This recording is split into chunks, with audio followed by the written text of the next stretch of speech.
stuff. You're very dark on the screen, Cherry, by the way.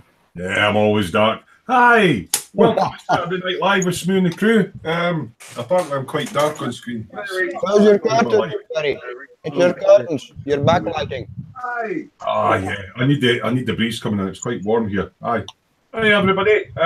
Usual gang in tonight. We've got Vincent from Mr. Lost Model Making. Hello. We've got away up in the middle of nowhere up in Orkney. We've got Scott. Hey guys. We've got Dad. Hello, Dad. Hello, everyone. You going to behave tonight with your special effects? I may do. All the way across in America, we've got Lynn Dipple. How you doing, Lynn? Howdy. Gordon's alive. It's Mr. Three Sheets John Bennett. How you doing, mate? Hi, guys. All the way over from E-Models Town. It's Chris from Gross Models. Evening, Chris. Evening all. God blimey, Governor. It's Fester himself, Colin from Fester 67's Workshop. Hello, people. And it's Mr. Dave Weiser, Gun Barker, and Tommy from Butcher That. Hello. Hello. All right, guys. Evening all. Let's see who's all in. I think Kenneth M was the first one in tonight. Evening, Kenneth. Or morning, actually. Yeah. Chris Henderson's in, saying evening all. Hey, Chris. Hey Chris. Damn Ducks Bobbington. Jared Reed's in. Oh. And Mark Scale Models. Oh, Jared, you've won something. I'll maybe go across to Dad for that one. Yeah. Dave this evening had a look at the entries for the logo that he's going to use, and Jared won it. Dave decided. So you can ping me your address to scalymodels@gmail.com. We'll get something off in the post to you. Well done, Jared. Cheers for that. So that's a logo now, Dave. Cool. My lolly's dribbling all over my fingers, but it's nice. Right, well, Shane Young's in. Good evening, all. Hope all are well. Stephen Whittingham, evening, folks from sunny Plymouth. That's everybody starting to come in now. Good evening. Right, we'll see what everybody's been up to. How long are you in for, Chris? Are you just in for a...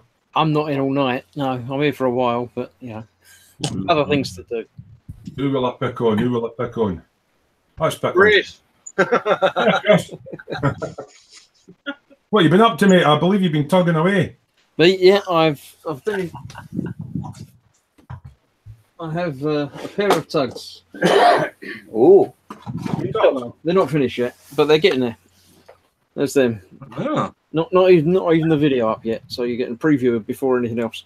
I'll put the towers on. So One of them's they're up missing and a running bit. now. oh, very nice. One of them's missing a bit. One of them's missing a bit. What bit? What? The bottom of the boat. Yeah, it's missing the bottom of the boat because that one's going to be in the water. Ah. So they're going to be floating. And this one's going to be in the dry dock. I've drilled out a window and dirtied up the windows on the top of this. I need to dirty up the rest of it as well, but they're definitely looking different to each other now rather than being all, very similar. Now they're actually quite different. How are you coming along with experiments with your water textures and all that? I haven't done any more. I think I've pretty much got it from where I was playing around with it before. So I think I might do one quick trial before I go with it. I've got the another bit to do on the tugs yet. I've got to do the big tower bit on the top. All right, yeah, the mast. Right. But the video for the top cockpit area is done and waiting to be edited and put together and sorted out. And then I'm going to have a break from them again because I'm not really feeling them. I'm doing them to get them done, but I'm not enjoying doing them as much as I was when I started. Any more And I think I've got the water coming along the back. I'm going to do the Saturn V rocket. That'll be an I've got one of them sitting there, and it's been pointing at me. So I think, I'm going to, might do one of them, or at least start on it. Because I think that's going to be quite a big one. Although there's not many bits to it, it's quite big one. It's a big one. Yeah, It's a nice kit, Chris, to be quite sure. I did the Revell one, mate. And, yeah, I think they're all the Revell ones. Yeah, yeah, it's a really nice kit, mate. it's got all the little landers and stuff in the top bit, isn't it? Yeah. I've got one sitting up there and all. Colin made me get one. He twisted my arm. Yeah, so I think I'll do that, and then once I've done that, I might do the next bit of the tugs or see if there's another E-models thing I want to do. I haven't chosen another kit from them yet, so. Yeah, just mind you, you're getting a better weather, so you're about doing your archery and everything, won't you? Yeah, I'm off doing that tomorrow. I was sorting out some arrows earlier on. I broke an arrow. Did you take it to the knee, did you? I broke the end off my arrow a little bit. Oh. So you're going haggis shooting, are you, Chris? I've no idea what happened with it. I pulled it out the target and it was like that. So it was like, Pulled it out. okay, it should be a bit longer than that. So, yeah, shooting a bit tomorrow and then back home and see what's what. Yeah, you've got plenty of stuff in your stash to keep you going anyway. Oh, yeah, I've got piles of stuff. I've stopped buying stuff because I've just got so much. I don't see the point in having a stash of 400 things, so, you know, there's no point. Just 144 things. Yeah, 144 things would be fine. We're just going to catch up in the chat again. Thanks for that, Chris. Oddsrec 9000's in. He says greetings. Philip Goslin's in. Lee Eagles is in. He said, someone say tugs or jugs. Yeah, no, definitely tugs. I don't play with jugs. I do when I get the chance. Expat Spain's in. Says hi to Smoo the Cook. Expat. Davey UK's in. Oh, what's Damn Ducks Bobbington says you get little dudes with a Revell. Yeah, you do. I've already nicked one of them. I nicked one and painted him up in safety gear for my little pointing guy in my videos. Yeah. So when I want to point out something kind of build, it's like I just pull a little guy out and say, look, this bit here. I did the same, Chris. I used my Apollo guys in safety gear on top of the cat. Yeah. So I've got one less guy to do on that, but yeah. Jared's got a question for Lynn. He says, hey Lynn, I saw in the news this morning that New Mexico has got some wildfires going. Are they near you? Wildfires? Apparently not. I haven't heard. Open your curtains, Lynn. There'll be smoke. Yeah, they're not having a barbecue next door, sweetheart. I don't know. Look into it. I don't been news sunset for 3 hours. I don't get any news, so I'll have to look into it. It's just once the tree next to you spontaneously bursts into flames, you'll start worrying. Yeah. This one. Maybe it's something. I don't know. Kenneth's saying to keep Ray employed, you've got to have a big stash. That's why John's got it. Frankie goes to Hobbywoods in. Good evening. Yeah, whatever. Yeah. He's in for a few minutes before he's on his way to his bed. And Southwest Modeler, another Australian in. Good morning, all. So we've got them. Good day. Good day. Dude, mate. Right, who will I grab next? Let's grab Vince. What you been up to, mate? I've actually put it in the dungeon in the weekly post, I think. Right, okay. Because I can't really move it, because I'm gonna try. Yeah, move it, make it all fall apart. It'd be great. Give you fun to build it. Oh again. no, it's a naughty step thing. Yeah, it's a. I've been degaling that one up basically. What is it, Terry? It's a thingy. Yeah. Quite a cool looking one, actually. Yeah, it's got that Roman gladiator. Centurion. Thought it was a Mohican. Yeah. Yeah, still like 50 more to go. Oh, a load of decals for it, or decals. Yeah, or, other than that, well, it's my birthday in about 2 weeks, and I kind of treat it. Is it? Is it? Oh, Really? Oh, wow. Apparently, a bunch of weird guys are organizing some birthday pool or something like that. Yeah, earpicks are out of Heralds at the moment. Won't be anyone around. Yeah, so I basically got a ship. Oh, you bought yourself a ship? Yep. Yukikaze, is that how you say it? Yeah. Yukikaze?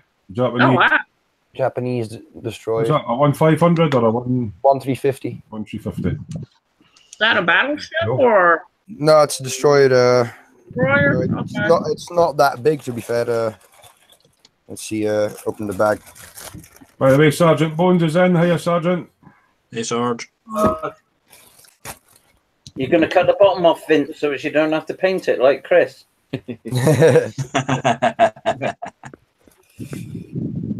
Damn Ducks Bobbington's just asking, Lynn. Hi. That's about the size of it, Lynn. Oh, Oh, wow. that's a big one, Vince. Yeah, it's fairly big, but it's not battleship big, so you know. It's destroyer. And the other thing I got was a naughty step thing. You've not been buying more naughty step stuff. Yeah, I have. Let me We need to check. cancel them off the birthday list orders then. Yeah, don't be too surprised if your local shop's low on starter kits, mate, because we kind of bought them all. Endless walls. Just grab my. This is basic. This is wing proto. You know the winged one you built. Yeah. In the series, this is sort of the prototype that comes before it. All right. Okay. But yeah, that's about it. That's all I did this week. So, someone give Dad a prod. He's nodding off there, mate. Shut off. Someone says space shuttles. That wake him up. Yeah. U-boat, Dad. U-boat. Lee Eagles is in. Evening, Lee. He goes, "Where's Jar Jar Fox tonight?" Jar Jar Fox. Oh, he might make an appearance. Might be yeah. And Kenneth was saying you were being quite subtle there, Dad. Not nothing. Yeah. You're being about as subtle as a swift kick in the bollocks there, Dad.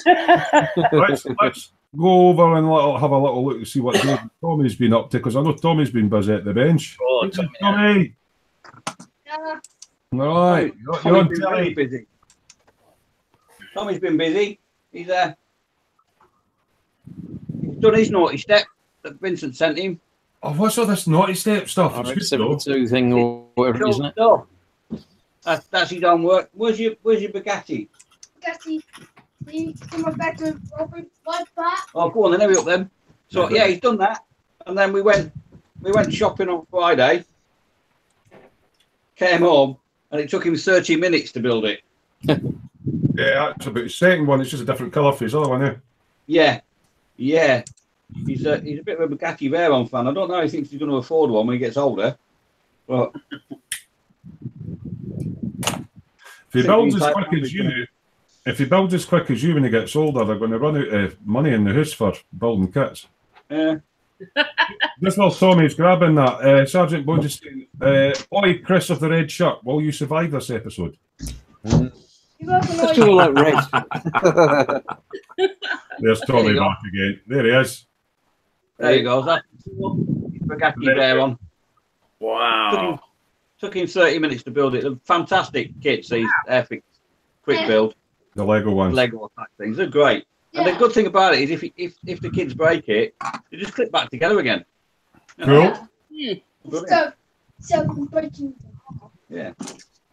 Oh, a couple of people in. Reese is in. He's going, "Hello, Beaker in the house." And Dr. Me. Smoo, Me, hello, there you Plastic go. Fanatics. Hello. What have you been up to, Dave? Me, lots of videoing. I've done 5. I've got 5 videos up now on the channel. 5 now. Wow.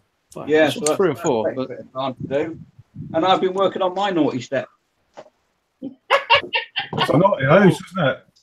By the way, Sergeant. Oh, cool. You know what I mean? They're just awesome. Winky, Dad. So we got the main body part done and the head, and that was started on the shoulder and an arm. Somebody give Dad a prod. Yeah. Cool. space shuttle. Back up that. Look, say, it's gonna. Gonna. Sergeant Bones was going, "Lovely Bugatti." Jared's going, "Nice Tommy." Shane's going, "Great build, Tommy." Yeah, they've not said anything about your naughty step one yet. No, not yet. Nah. Yeah, that's basically what I've been doing. Too busy videoing. So basically, you're onto the complicated parts now with that kit, Dave. The shoulders and the arms. Yeah, it's a bit of a weird arm setup, isn't it? Yeah, because that's where all the transforming capabilities in, isn't it? In the shoulders, it's Yeah, it's a bit complex. Ray Aquilina's just shouting across from John's stockroom. He's going, "Hello, my friends, Ray from Malta, and nice kit, Tommy." Hey, right. Okay. Tommy, is he away? Hey, Ray. Yeah, he's away for a bit. Oh, so I'm gonna quickly show you. You've done the Lamborghini. Later on then. Yeah. No. Go on. You've got Ray the night off tonight then, John. Yeah.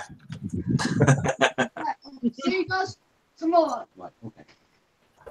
Hey, high altitude skill modeling's in. Well, look at all the people I know who are here. How are you, all you beautiful modelers? Doing all right, mate? Dodging away. Just want to see who else can we pick on for what they've been doing next. Lynn, you've not been up to anything, but you've got a nice new comfy chair, haven't you? I got me a nice new comfy chair. That's about it. Not got any modelling done, though. No, I'm still trying to get my house to where I can actually move around in it. I got a walkway like this throughout the house because it's just messy. Still got everything in boxes. Again. You're looking a bit more comfortable. Are you not scared because you've got us on big screen tonight? Do what? You put us on your big screen, you said, earlier on. Is that not a bit scary? Oh. No, it was before I got here. Before you got here. Right. Right.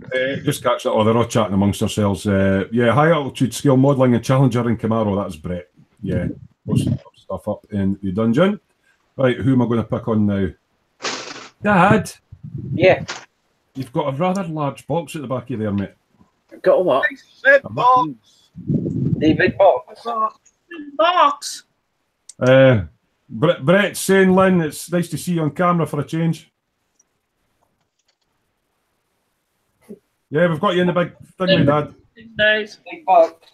Look at the size of that compared to Dad. Oh my gosh. Yeah. That's quite a big kit. Yeah.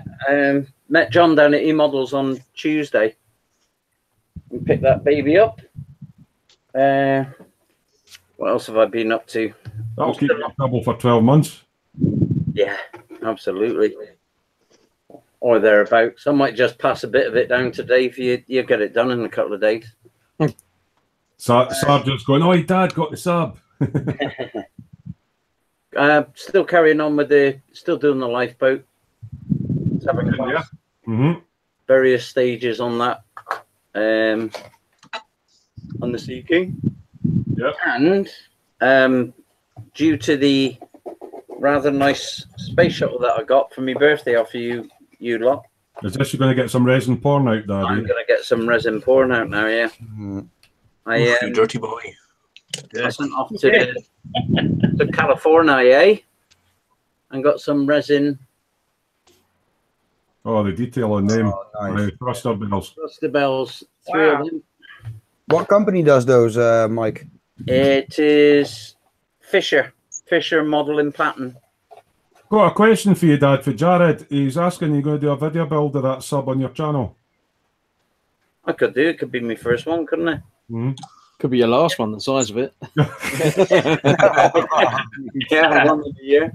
And just one of the other bits of it. The detail on it is that you can't pick it up on camera, but all the tile details on there and everything, it's just superb. So that arrived from California, so I was happy with that. At least you didn't get hit with customs on that one. No, very good of him, actually. If customs are watching, he put it down as a kit repair. If customs are watching. So, yeah, I didn't get clobbered for customs on that. I did on the decals. I got stung £15 for the decals. Oh, you got hit quite a bit for that. Not for that, but yeah, I'm absolutely chuffed. I want to get this one finished now. I'm doing a buddy build with Kenneth. We're going to do the Tiger tank, the main Tiger tank. But you've been a bit busy few months, haven't you? But alongside that, I think I'm gonna start the sub. I think as well. So I'm itching now. I want to get going on that. You're going to do it in sub assemblies, Dad? Yes. Yeah. Oh, it's the only way to do it. Ah, good pun. Sub. Yeah, I think he was hoping somebody would pick up on that. I wasn't going to bother. I just let it go, but there you go. The thing he's forgetting, Terry. The thing he's forgetting is he's got to survive Tank Fest with me in a few weeks. Yeah. Oh. Few weeks time, Tank Fest, here we come. You've certainly got They do plenty. subs there, do they? They what? They do subs there at Tank Fest, do they? Yeah. Good. With great big guns sticking out the front of them. Any word yet, Dave? If the King Tiger from the Smoo Museum will make an appearance there as well? Nothing yet, mate. Because it would make sense. I mean, they went to the one in Holland, the big one in Holland. Yeah. Quick question for Dad from Kenneth. You going to cheat on me during the buddy build, Grandad? We sleep at different times, kind of. Yeah, that's right. We're going to go over to the governor himself, called Blammy Tumblers. Hello, Colin. Hello, guys. All right. That warm in there, your Dally clock's melted all over the edge of that thing. Oh yeah, mate. Honestly, I'm sweating like a marathon runner's butt cheek. What have you been up to, buddy? Oh, what have I been up to? I did a bit of work on the cat Dio during the week, bit of rockage on the quarry. Oh, yeah. Yeah, that's coming on. Done the frame, the base, and all of that as well. What did you use for the rocks? Did you use wee bits of cork or something? Or was it yeah, it's just cheap old cork tiles that I chop up, mate. Done a bit of work on the Viking ship, put the shields and that on. Oh, I like that. Magnus the Puffin for Scott. Sorry, get on the camera. I'll get my angles right. There he is. Other end. Magnus the Puffin. Oh no, it's the other end. Dirk. What a Burke. There There it you is. go. I like the big logo on the sail. Yeah, you got the sail, and obviously the fun part, all the rigging. Yeah, that's like good that. Oh, the Vikings have attacked. And then I've just started the Tyrrell P34. Oh, the six wheeler. Yeah. Just started that bad boy. How's And that? then How's that looking as a kit, Cole? I've got a naked bike that arrived today. Yeah, bloody build, mate. So yeah, it's not a bad little kit actually. Sorry, I didn't realise I didn't have my bench cam on for you there, mate. That's right. Yeah, the Tyrrell's just sat there, mate, Yeah, doing its thing. just starting bits and bobs. Yeah. So yeah, I mean, bench is a bit full at the moment with various kit builds, but once I've done a bit of video editing during the week, I can start having a bit of a clear up in here, you know. And Our one dial takes up quite a lot of room, eh? But you've not got much to finish on that. yeah, and then I'll be able to get the Messerschmitt out and start that. I've managed to get a motor for it now. What So, kind of yeah. motor is that? Is it? It's an Airfix IF1004, Vincent. And it In fits case in Terry that, don't know. it fits in that kit, you say? Interesting. Yeah, you can either fit it on a little plate in the cowling, or you can actually fit it inside the engine, mate. Poor Yeah. old Smoo. Mm-hmm. Right. So you reckon your Messerschmitt will be your next one? Yeah, I mean it's sat there and it's got literally just to my left hand side. I've got my breadboard on the go as well for me wiring for the fire engine. So I'm laying out all of the components for that and getting that all sorted, which is just sat here with the Tyrrell on it. So yeah. So depending on how I get on with that and whether or not I'm happy with how I've scaled it all down, then I'll probably start the fire engine towards the end of the summer. Yeah. So, you know what I mean? So, Jar Jar Fox will be happy with that, won't you, mate? Got a question for you from Jared, actually. Awesome Viking ship, Colin. Was that there was the sail blown plastic or vacuum? Yeah. It's a vacuum form. You can just use a bit of material on that. But all I did on mine is I just brushed a load of magic wash on it. And it gave it a bit of a worn fabric look, which is good enough for what I wanted. Excellent stuff. Just catch up in the chat. Oh, Kenneth saying he likes your shirt tonight, Dad. Yeah, thanks, Kenneth. Oh, God, they're playing with the daft things again. Chris, because you're building two tugs, Chris, is there one that has, what's it, been going together a lot easier than the other? Kenneth's asking. No, they're both going together much the same. I'm not worried about one so much than the other because one's knackered and old. So with the tower bit, excuse me, I didn't worry about getting the seams right because I'm going to rust them all up and make them nasty anyway. So I've done that on the, the edge down there. I didn't worry about getting it just right. It's not right, which is the whole point. My theory's being that one's sort of in dry dock and they've retired it and they're bringing out the new one, which is on the water in front.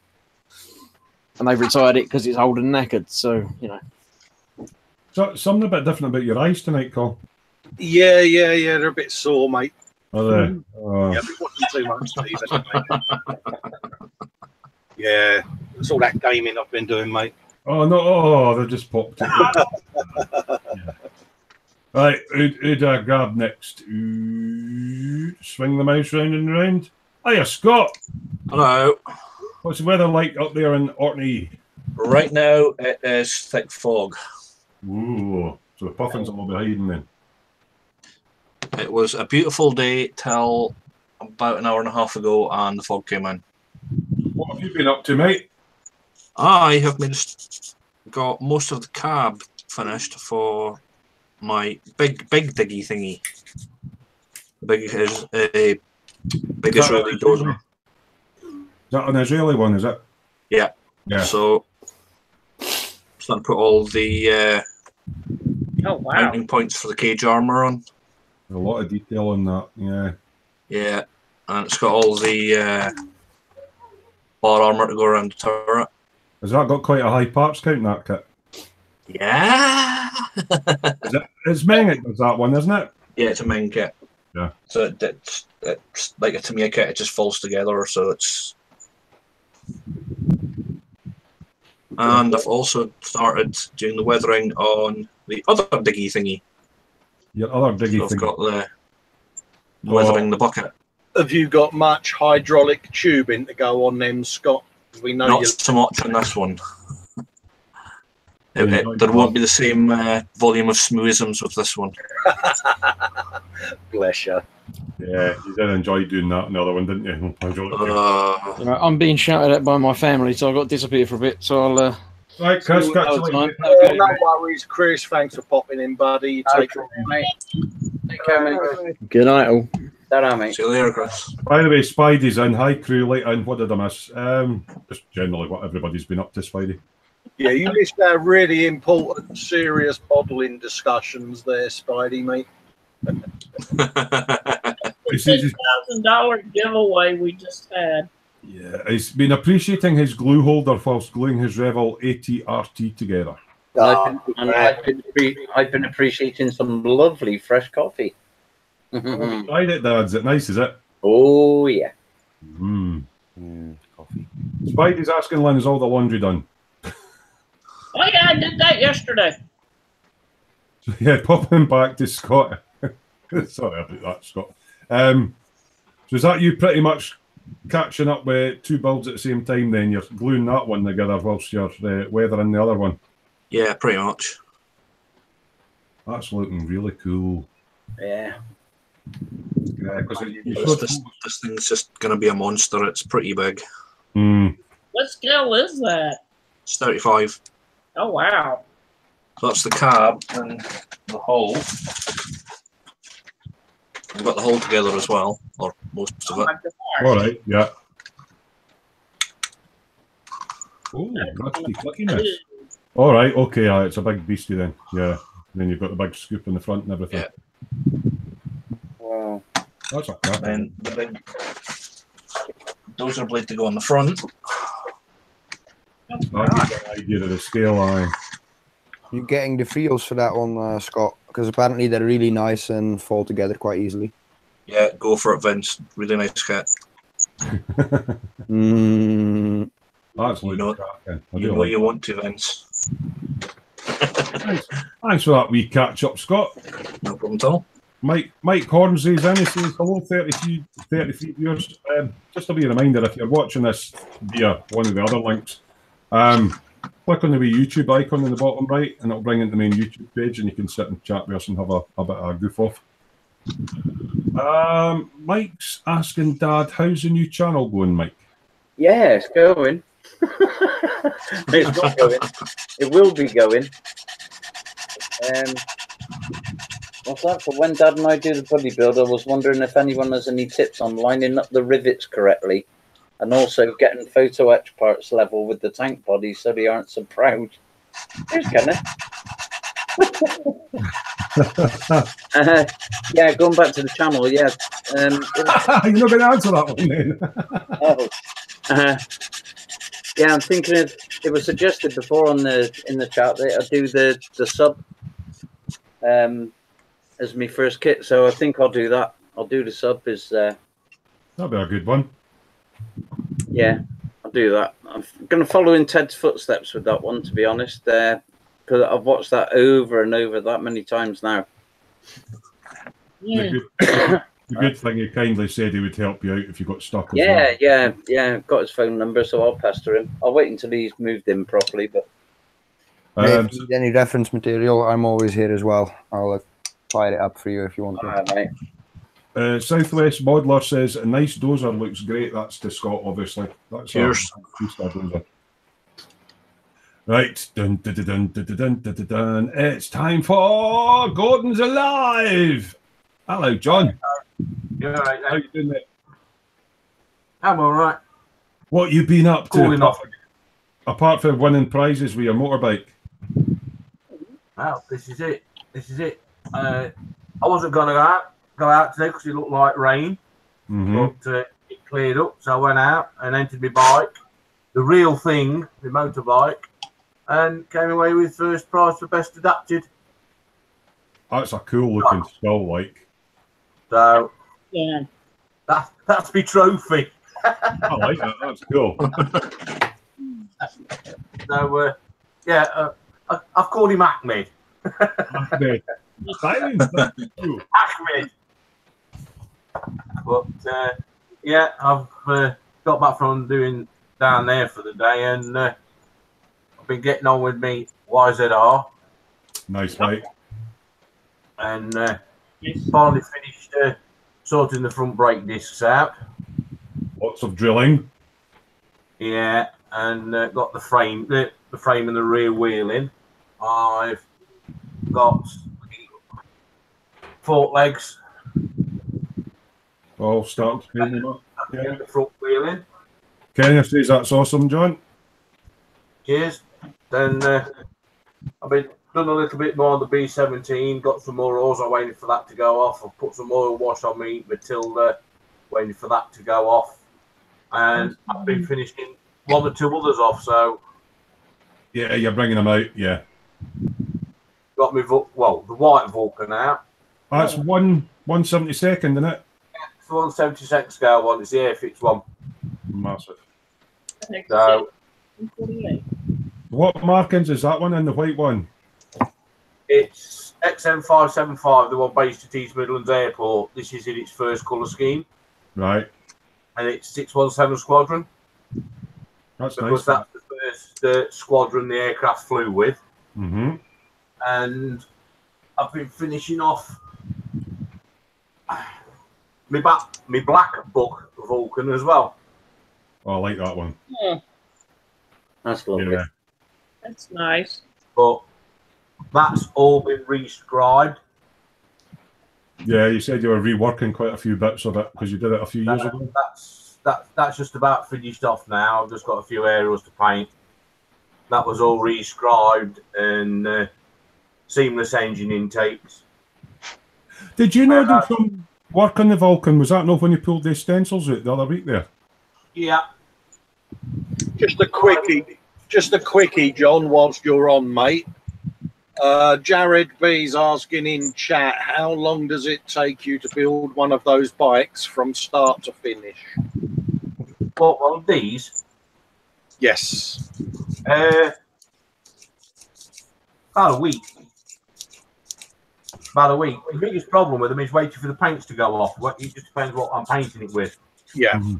If I use 2-pack, it's it shortens it to about 3 days. But because I'm not using 2-pack and stuff, and then it's a case when you put the decals on, you got. I'm unlike Terry. I'll put one on and leave it for a bit. Yeah. You don't tend to fiddle with yours, do you, mate? No, I don't fiddle with them on. I'll put them on and let them lie and just have a look and a bit more solid set on it and absolutely a little bit more. Yeah, because if you fiddle with them, there is a danger that they might wrinkle. Yeah. If you put the solid set on and stuff, they have a tendency to go really soft. Yeah. And if you're a little bit clumsy, shall I say, you can put a hole in them, tear them, misshape them, all sorts. Yeah. I'll take that advice on board, lads. Thanks very much. Spidey Cute's asking, did you get the R1M yet, John? Really wanting to see how that looked. Not yet. Ray's going, great job, John. Damn Ducks Bobbington saying, love the Vulcan, saw one at Farnborough once. Yeah. Anybody know when the air show is on near Aldershot? Yeah, going to it. Well, the Farnborough one's July, isn't it? Yeah. Bear with me. I'll have a look if I can find it. It's on here somewhere. Oh, Chris is back in the chat, watching away. Watching. Uh-oh. I've done bugger all modelling this week at all, really. Oh, that's just shoddy. I've been micromeshing, and it's kind of like micromesh till your hands get cramped up and then put it down and then do the same again the next day. Absolutely shoddy. Yeah, painted my flyers. You're hosting a Saturday live show and you've got no work to show. Yeah. Shame. Well, you can't really see what I've sanded for. Yeah, it's shameful. Shameful. I painted the wheels. Can't get the staff. New host. As much as I've done painting, I've painted the wheels on the Beetle. Oh, there you go, mate. There you go. Oh, I got a rather nice limited edition Smoo Industries Suzuki Racing set and saw in Workstation this week. Ah, see, there you go. There's a collaboration between Dad and Gordon Three Sheets Bennett. I absolutely love it. It looks like the GSX 1400 colours. Trouble is, poor old Ray fell off his ladder in the stock room looking for the Suzuki badges. How is your Ray? Did John give you some time off, or did he make you go back to work on it, mate? Well, they're all chatting away. Expats tell me Smoo, no fiddling. Yeah. It's, you know, decals has always been a pain for me, but they're kind of guiding me through it. But they like ripping the piss at me as well. So absolutely, we don't call you Terry the Tinkerer for nothing, do we? You know what I mean? So I got all these on all right, and they all look lovely in that. But yeah, so I'm micromeshing it back. There you go. Takes time. Yeah. So I'm doing all of them, and then I've got my Beetle to micromesh. So yeah, my fingers cramped. Like me, though, this week you've been doing a lot of video editing as well, haven't you? So I'm trying to help you out here, mate, by making it. You've actually done something. Yeah. Well, because I've got nerve damage in my left hand, my hands cramp up when I'm constantly sanding, and then I just get cramped. I can't do anything. Right. Yeah. Well, that's my excuse, and I'm saying. Yeah, that's right. Yeah. Yeah. Do your hands cramp up like that? Do they? No. Right back. I can think of another use for it if you can't do modelling with it. No, they kind of go like that. Yeah, because I've got a nice wee scar that goes for there. There's it there, up there, round there, up there. Oh, blimey. Yeah, so got nerve damage in my hand. Oh, we're comparing scars, are we? Oh, don't get your bum out though. Mine's only had 47 stitches. You've probably got like a that's all right. I'll be throwing my X-rays up on a light board in a minute. Bionic man. Yeah. With my little PowerPoint presentation, and here you'll notice. Yeah, hopefully I get that micromesh glossed. I think I'll do the Porsche car next and light that up. Oh, you're doing a super shiny, ain't you? That's right. No, not super shiny. I'm not 2K in it. I quite like that GX 100 stuff. Give me a nice enough shine, so I'm going to do it with that. Oh, right. Yeah, who makes that shirt? Smoo? Mr. Colour. Mr. Colour, Mr. yeah. Robbie. Yeah. Robbie. Yeah. Because with the bikes, I tend to take the Tamiya rattle cans and the colour that it says for it, and then decant them into pots and use that. Yeah. It can be a bit messy and a bit of faff about, like. And then you've got to let them sit for a couple of days to degas, because if you put them in the airbrush, you just. Yeah, you end up with a polka dot fucking face. A bit of a mess. Yes, just a little bit of a mess. Right, what's this red shirt? Oh, Chris is away. Aye, the red shirt crosses. So yeah, what have you guys been up to in the chat? I did post the usual wee link up in the dungeon, but it kind of got buried. So I'll probably just have to go through the page, because there's quite a lot of folk put stuff up and shared their stuff. We've got a special one tonight. Hey, I've put pictures in there. Yeah, going to do a wee feature tonight on a rather special kit that John made about 3 years ago on a one scale. Yeah. Yeah, a Doctor Who Davros. Davros, yeah. So if you've not seen the album, when we go into the dungeon and we've had a quick look through what everybody else has done, we'll do a wee spot for John, and he can talk you through the build on that, because it's not very often you get one that's been built and approved by the BBC and all that. So yeah, prop builder, eh? So, yeah, when do you think you'll get back onto modelling, Lynn? I don't know. I just want to throw away all the junk that I have and just get back to modeling. Try to get your house back to normal when you're working full time. Get the house back, and I can get to my table, but it's crowded with things, and I don't do too good in closed-in spaces. Yeah, you need your room round the to work. Expat Screen's still working on his man cave. He's almost got that done. Lee's been polishing his 1/4 scale booster wheels today. Oh, that's a Partworks kit, isn't it? The booster 1/4. Yeah. Sarge has ended up buying a car kit I didn't want, just for a set of wheels. 15 quid for a kit. Or order from the USA just for wheels for 30 quid. Yeah. Yeah, it's kind of rude not to. You can always use the components of the kit for something else, can't you? Mm-hmm. You know, you can do a wrecker from it. You know, a clunker.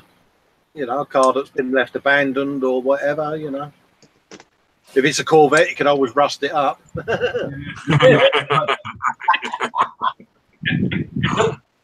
Yeah, I haven't forgotten. Mike Hornsby's been working on his Arado 196, but hasn't posted any new pics. He'll try and get some up tomorrow afternoon. It's a nice kit to build, he's saying. Oh, yeah, that sounds interesting. That's a heavy plane. It's funny, me and Kenneth have got a couple of good ones coming. He's ordered a couple of busts.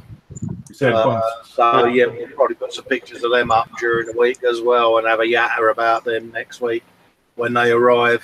We're going to do a buddy build on them. Sarge is laughing at you talking about Corvettes rusting. Yeah. That was your remodels prize that came along with yeah, I won a competition on the I actually won 2 competitions on e-models. First one was a McLaren, and then I won a Corvette and a rusting book.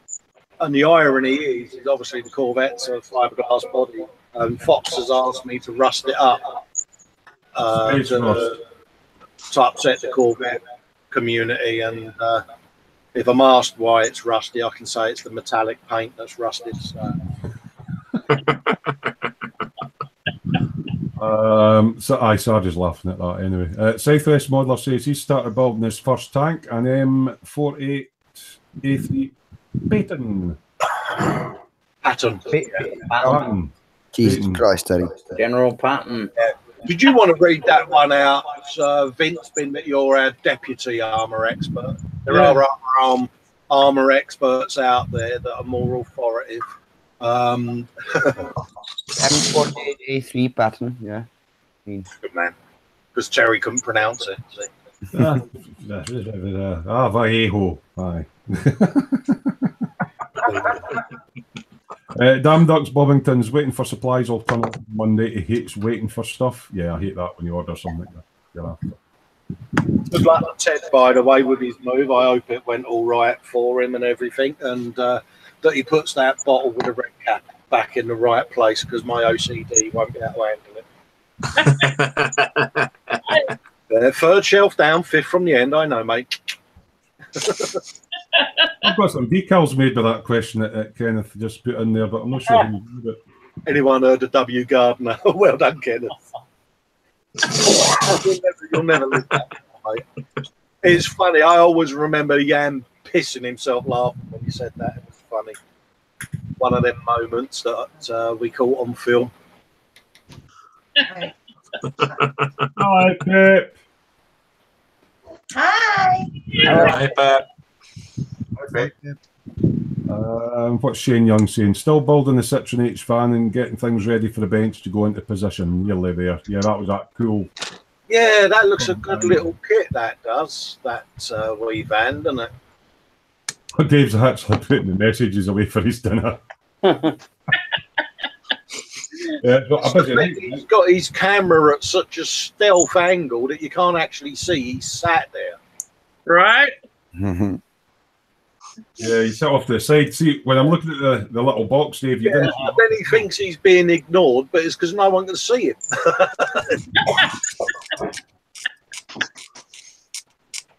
Absolutely roasted in here tonight. I think his mic's not working. Yeah, it's fine. I was messing about. Oh, dearie doctor. Have a good dinner, Dave. Cheers, Lynn. I'll see you in a bit. Okay, eat something for me. Good chances. He can scoff quick, that guy. Oh, yeah, he eats his dinner at the same speed he builds his models, doesn't he? Yeah. It's when he goes to put the sauce on it and it ends up pouring a bottle of extra thin over the top of He reminds me of Scooby and Shaggy. Do you remember them big sandwiches they used to make in the, the big Scooby-Doo cartoons? Scooby snacks. Yeah, that's the one. Spidey Q8 saying, sorry guys, had to reboot his tablet. Did John get or answer the question about the R1M? I don't think you did, John, did you? You got Not it? come Not come yet. You pre-ordered it, didn't you? yet. Yeah, that looks a nice bike. Yeah. Oh, pardon me. Oh, just Scott Vince beavering away at the benches tonight. Have you done what's on Vincent's bench tonight? You have you? We have, yeah. Done everybody, I think. Yeah. I've actually put a picture on the weekly post that you've put up. Have you put a naughty step item up there? Yeah, close up of the decals because it doesn't. It's a white suit, so it whites out on camera. It doesn't really show the deep. I don't know if we can allow that. Terry knows all about white suits, doesn't he? He's still got one of those old John Travolta ones from the Saturday Night Fever. No, you're mistaken the one with the sleeve. Yeah, you know, he goes down these local discos on the pool, doesn't he, on a Thursday, giving it the old Saturday Night Fever bit. No, we can't get out of bed in time. Yeah, the John Travolta strut, isn't it? There's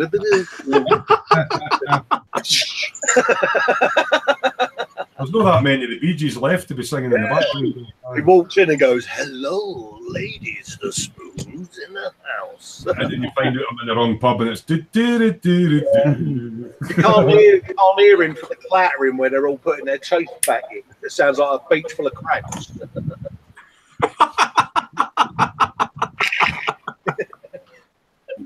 Oh dear. Shane's saying he's going to try some weathering and washes on that H van. It seems to cry out for it. Yeah, rust and stuff. Spidey says he's itching to see the sprue shots. Yeah, okay. Expat's on about Grab a Granny night. That's what it's like doing the local bowling club, right enough. Yeah, we've got a live singer tonight and bingo and Grab a Granny. Spiddy's saying you can imagine you in one of them suits, yeah. Aye, with the sleeves that tie together, maybe. Aye. I had him singing American Trilogy by Elvis to me at 4 a.m, pissed as a pudding. It's not something you want to see. Oh dear. I can't say, and I put it on when the lady downstairs starts playing Boyzone. Oh dear. Oh, he's a wind-up merchant, and he gets yes, aye. This is well, you're across there in that Australia place. Aye. Yeah. Shall I go and have a wee look at the dungeon and see what everybody's been up to? Yeah. Yeah, why not? Why not? I think there's quite a bit gone in there this week from what I've seen. I'll just do a wee refresh on it and see what's what. I think Vincent said he's put I nearly said it then, a Japanese fighting thing in there, isn't You nearly got it. he? Cool, it nearly blurted out then, Dad, didn't it? Yeah, it must be thinking that it's or something. Southwest Modelers put an icon up of Terry and his John Travolta son. In the chat. Oh, that's brilliant. Oh, Christ. Staying alive, yeah. Yeah, we're up to 40 viewers, expat. Yeah, I know, mate. Scary, eh? It is. Must be nothing on the telly of the night. Or... Oh, mate, but it's funny. You can just imagine Terry giving it large, can't you? The old John Travolta strut. Oh, yeah. Rocking the house. Yeah. These are a bad bunch. Don't know what I do to deserve it all. With the old Colgate smile, the little glint of his tooth. What was that film? It was the airplane one, wasn't it? Where the bloke did the Saturday night clean, where his hand goes up the scene, you hear the old with the bullet ricochet. Yeah. Oh, Jared's got to go. His kids are home. See you later, Jared. I might have to, You know when you can't unsee an image from your mind? I might have to do a bit of work in Adobe, see what come up with. Yeah, before my hair went great, get the old Grecian 2000 on it, slick it back. Yeah, but if I can do Jar Jar Fox, mate, I'm sure I can do you in a Saturday night. Oh, dear. And actually, like, Southwest Modeler says he'd pay good money to see it. Yeah, didn't encourage him. Put it this way, Yes, you just do encourage him. I might actually have something like that lined up for next week. Oh, Christ. Oh, dear. Oh, poor Terry. Oh, Ray's got them all up dancing and on now. Yeah. They must be viewing on like, oh, that one says man dancing, and that one's a dancer. Yes, right. We'll go and have a wee look at El Dungeon. Ooh. Present myself forth to everybody. Yeah. Right, here we go. We're going on to the dungeon, guys. If you're not in the dungeon yet, you can find it on Facebook under groups / Smoo's Dungeon. Feel free to join in and share your work on there, guys.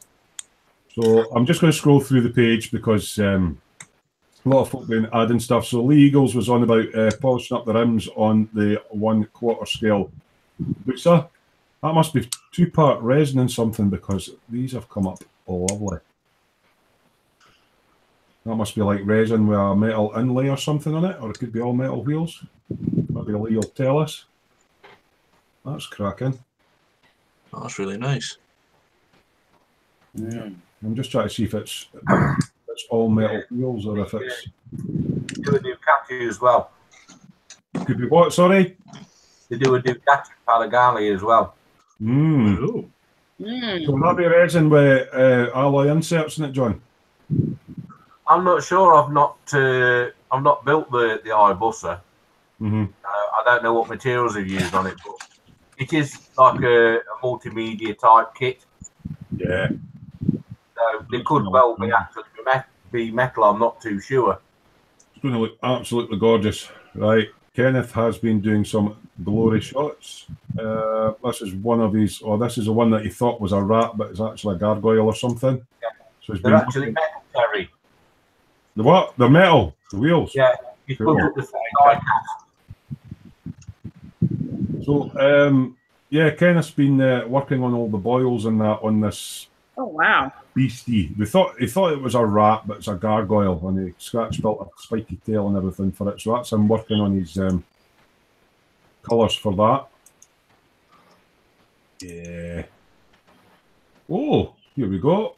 Some money shots of. I like this little anime character that he did as well. That's cute. That's yeah. That's that's one. Lovely. And that's the one he's just finished off recently, isn't it? Yeah, the corrupted Minotaur, and that looks awesome. That It's is, just yeah. stunning work as usual. Oh, that's my favourite, Mr. Gluttony Demon. Yeah. That's cracking. He's managed to get his money shot. That thing. Oh, yeah, the gloss comes over better than the previous picture. That looks really good. That's cool. I love the waist and the teeth. Yeah. Excellent. I love that stuff. Where are we going? Scroll down. Saw some of them there just now. All right. Okay. Here we go. Right. I'm not going on a naughty step for this, but a certain Vincent has been doing a Japanese mechanized suit thing. Basically finishing up the build that got me back into modeling properly. That's the first airbrush build I've ever done, like a year and a half ago. Oh, wow. Got a big shield and a Mohican and everything. That's pretty cool. And he's Japanese and he's got lots of decals and oh, we're going to hear. Kenneth. Yeah. All right. So Kenneth got some Witcher busts in. This is a dude, and just for scale, that's a Gluttony Demon mixed it. So oh wow! Here's an idea of scale, and there's the lady one as well. Is it Siri? Yeah. She has lightning going up her back or something. That's why it's casting 2-part resin. And there's other beasties. As I say, I'm just flicking through the screen, and it just seems to be the photos are all over the place tonight. So yeah. Shot of that little anime, I do like that. Oh, Colin got his parcel. Ah, right. Bob was taking some photographs in John's cellar, and going to be doing this for a competition in Telford next year. It looks a nice truck, actually. Oh wow! That's our beast there truck. Yeah, I want to know where he got one of those. I quite fancy one of those. Chitalieri. Should be all right. The trucks are usually all right though. Oh, that's pretty cool. 1/24 scale. So yeah, I think he's actually stole that out of John's stash. That's why I'm a stock take. So this was the winner. I know he's away now. We were looking for a logo for Dave's channel. So Jared did a butcher that model with a knife cutting through the model and his wee glue thing with butcher that model. So he's the winner of the design a logo for Dave competition. Scrolling down. We had a few other re-entries. Just trying to see if there's. I can't remember where the funny ones were. Steve's posted up a review of Space 1999 Eagle. We'll go into this one with Gordon in a wee bit. More Gluttony Demon shots. The full start to finish of his Gluttony Demon if you want to look. I love that one. That's absolutely gorgeous. The Tyrannid. Tyrannid. All the sort of gloopy bits in his jaws and that. Fantastic. Absolutely love that. Keep scrolling down. And obviously there's a start to finish on it there. It's Trigon. And his little anime figure, start to finish. And glamour shots, which I think we've. And again, that's he's done that one quite quick. The board game Zombicide. The guy with his purple boils and everything. Really, really cool. That's a Minotaur, isn't it? I'll just keep going down. I'm absolutely roasting here tonight. Right, aye. People like scary clowns. The guy that made the Witcher busts for him is making this clown one soon. I think it would be quite cool, actually. Clowns don't scare me. Right. Dad's been really busy with a spring-summer range of Smoo Industries holders. So you want to talk us through what these are, Dad? No. He's gone. Yeah. Oh, he's away to look, right? Okay, so on the left is a glue station, modular glue station that takes all your various different glues. Now this one here combines as a tray for holding jaggy things that roll off the bench and stab you, And well, a little lid, optional extra, it can also turn into a wet pallet. That one there's for, what is it, an iPhone holder? iPhone holder. And then he's got the second salt and water bath for doing your decals. So it's got 2 brush holders, second salt holder, and the miniature water bath for putting your decals on at the front. And then he's got his Tamiya tape holder. So yeah, he gets bored and he scratch builds stuff up. And 1 or 2 you guys have managed to get 1 or 2 off of him. So that's what he's up to. Neil's actually asking to send his stickers so he can stick them on his arse, on his spandex when he's out cycling. I think it'd be patches and they need to be sewn on whilst he's still wearing them. But yeah, Neil's been out playing about in his bike. Bench update for Steve about what he's been doing.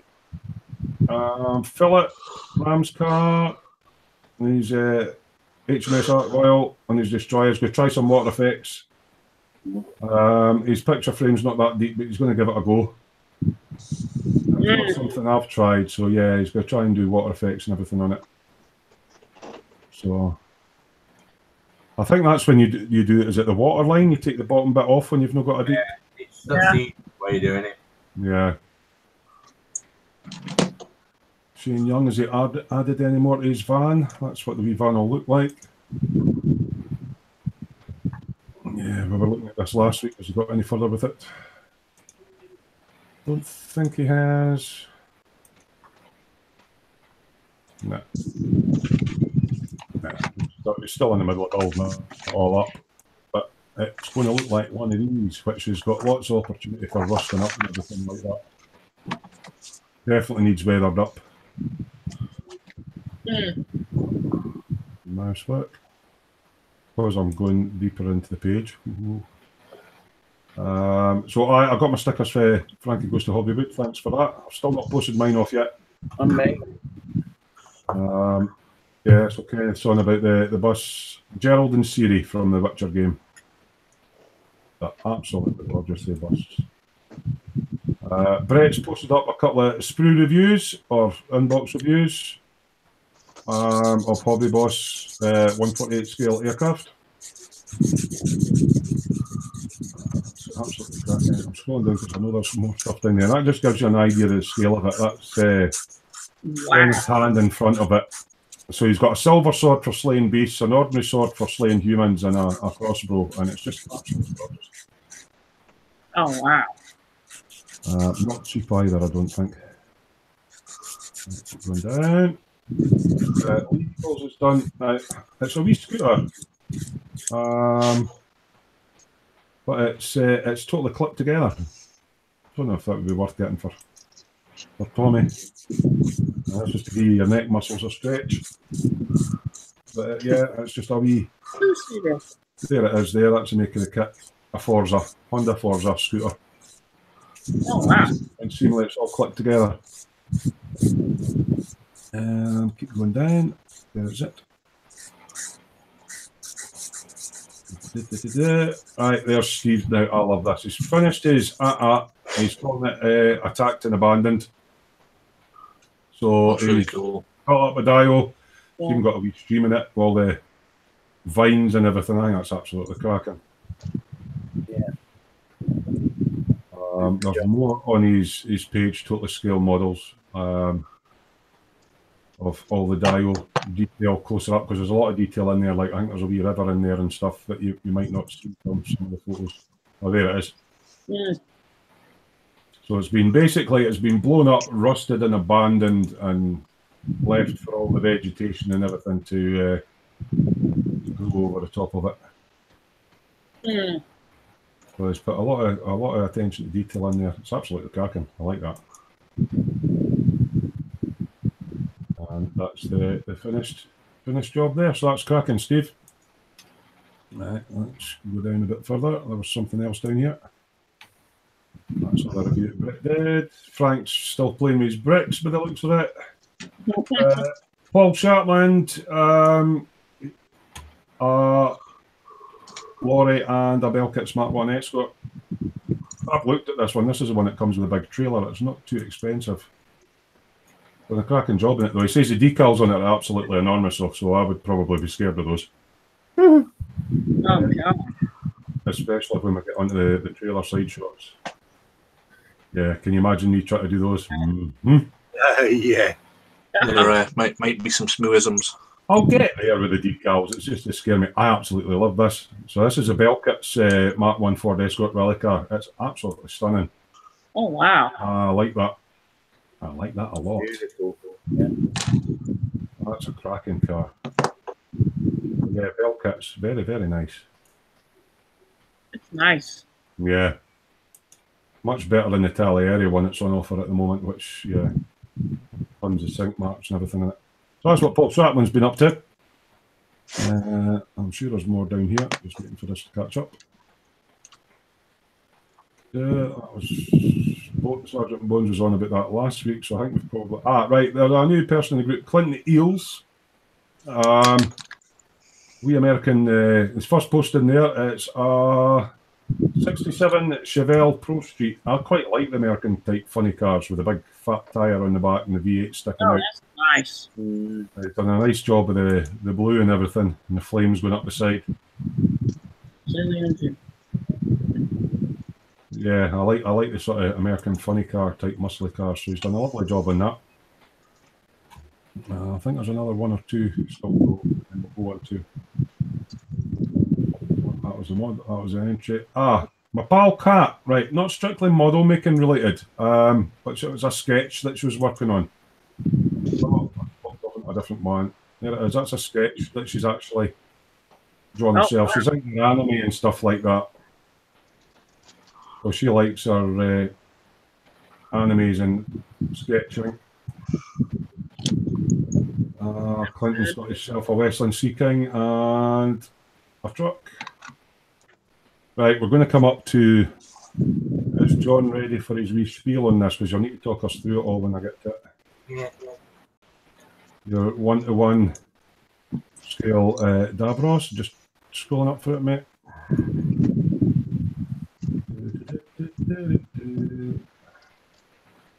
Right, here we go. So I'll just go on the first picture. Is this supposed to be the first or the last? First one. That is your first one. Right. Right, mate, you want to talk us through it? All right. Basically, I was working at the garage and Griff came on and he got one or two Doctor Who items, the TARDIS and stuff, and K9 and one or two bits and pieces of Cyberman and stuff. And he'd just finished building the Dalek and he wanted to do a Davros because nobody did one.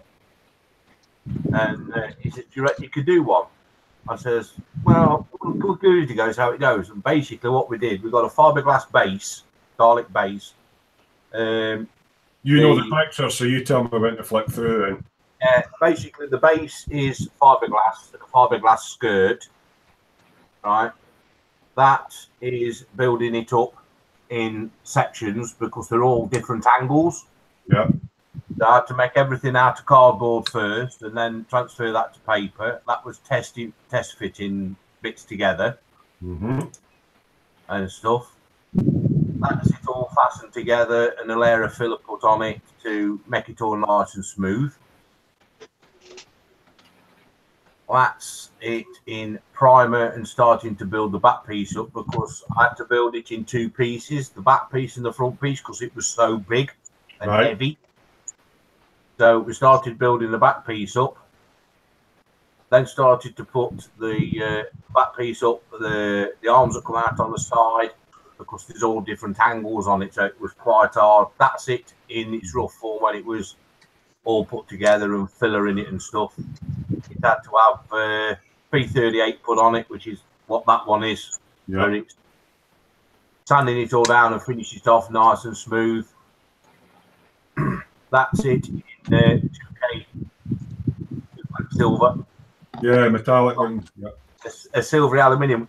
We got some first silver paint come through, but it was too granular. The fleck was too big. We wanted something smaller. So we mixed it with a bit of aluminium to get the finish we was after. Then I set it all out with the switches and bits and pieces and stuff to to see where they went, then drilled them all out and started mounting them in. But that's it with its lacquer coat on, and all the holes for the drill switched out. I had to do a bit of scratch building. So that was that's the prototype, and the previous picture was the finished article. Perfect going in there. Yeah, because behind that there is a mesh that was painted green, but that part on the actual Davros that they use for the TV program is actually a gasket off a Mercedes lorry. Yeah. And I actually rang Mercedes up and priced up the said piece. Right. I thought, no. These look familiar. Yeah, we got, well, Griff did to start with. He got an invite down to watch a filming session down at the BBC. Because Griff's big into his Doctor Who, and he goes all over the country doing the Comic Cons and stuff. And he's met one or two of the doctors, and he's met Davros, the guy that plays Davros, a number of times. And he got invited down, so he brought me down as well to go and have a look at the actual studio one. And I was talking to the guys down there, and he says, "Well, we've got no problems with your building one, as long as it's not exactly the same." Because that's didn't know Davros smoked. There appears to be a cigarette lighter in that picture. Well, the guys down there were good enough to give me a list of bits that they used in the building of theirs. So we went out and got as close as possible to the ones that they used. Yeah. Right. So we painted them all up and mounted them. Well, that's the process of mounting them all up and doing the weathering and the streets. What is Vauxhall door pulls or something? They are the mirror knobs. Oh, right, yeah. The mirror inside of a Vauxhall Astra. And that is it all lit up at, well, that's in my kitchen at night, that is, because it all lights up and flashes in sequence. And stuff, that's almost that's looking better now. That's it all finished and set up and tested and stuff, because it's not just static, it actually moves, because we converted a mobility scooter and fitted it in the bottom so you can actually drive around in it. That is a motocross glove that we adapted and put some long nails on and bits and pieces, painted it silver. Oh, wow. And it was a case of working on the rubber mask. That was a lot of work went into that, but yeah, the biggest problem I had with that was fitting the eye in the top. Oh, wow. Because that is actually vac formed out of a plastic milk bottle. Right. And then we built it up with the air drying rubber to make it fit in, but it's actually lit up. It glows blue. What's this? Is this all your lighting? That's it actually at night with all the lights flashing. Right. Oh, wow. We actually used old, well, I think we used 2 sets of LED Christmas lights. Went through the flashing patterns to come up with the ones we want, then wired it all in. That is it all finished, ready to go out on its first public appearance with Griff sitting in it as Davros. So there's actually a person inside that. Yeah, well, we've actually got a mannequin now, so we can put inside it so you can have it static as well. Well, there's a headpiece as well. The headpiece, that is extremely thin. I think it's about 4mm ply. Yeah, that's when we went out to test it to make sure it worked. We went up into a local town and stuff and had a word with them and did a bit of a charity collection and stuff. And that's when we went to the Comic-Con in Burton. That's Griff's TARDIS. And we've got the mannequin in it there. for the show, and he's got his K9, but his K9's K9 cool. doesn't move. But he's asked me if I could make that remote control and make all the lights and everything flash on K9, so that's my next little project. And the Dalek at the side is actually one of the World War II ones. Right. That's Griff's mate. But that's mobile as well. Quite funny when you go to Comic Con, you get half a dozen Daleks running around. But yeah, that was the show, and we went to the big Comic Con at the NEC. I'm sitting in it. I tell you what, when we'd finished doing the show, Griff was absolute wet through. He was soaked. Oh, brilliant. Because you've got the silicone mask on, the rubber mask, and he's got that leather jacket on, and he's got padding in it to bulk it out a little bit in the right places. So that's how you make a 1-to-1 scale. Yeah. But we actually went to the Comic Con at the NEC, and the guy who played Davros was there, and the doctor, one of the doctors was there, and they were absolutely amazed with how it looked. Oh, wow. And they've both signed it underneath. So when you actually take it off the body, he's got the guy that played Davros, he signed it, and the doctor was there as well, they signed it. Oh, wow. Brilliant. Something a little bit different that you don't normally see in a modelling shop. Well, this is it. I did that just outside the back door, just after I had my leg amputated. I was on crutches while I built that. Oh, wow. And I like Doctor Who and sci-fi and stuff, but I'm not into it as big as Griff is. Yeah. And to go and actually meet the people, the characters, and the people that play the characters and stuff, and see how they work. Quite good. And you see a guy turn up in the morning and he's sitting there for about 4 or 5 hours in makeup, being made up into a monster. And then you see him on the screen, and they're probably there for a couple of minutes. Then that's it; it's all ripped off. I believe you're doing a sideline of Cybermen as well, or something. Yeah, we did that, and there's 1 or 2 Cybermen out there, but they tend to be the early version of the Cybermen. And Griff wanted a new Cyberman out of the new series of Doctor Who. So I went looking at possible ways of making it, and in the end, we went for these foam tiles that you can put in your garage on the floor or under a wooden floor. Yeah. Quite dense. And we ended up making a suit first out of card, made templates, and then cut it out of the foam, warmed it up and glued it together, and then sprayed it all silver. So we did 1, and I ended up making about 6. That's the same way they did it in the props department and the BBC. Yeah, it is. It is, yeah. But they had backform parts and stuff in certain areas and stuff, but we just made do with the foam. We just cut the foam into thin strips to add the detail pieces and stuff.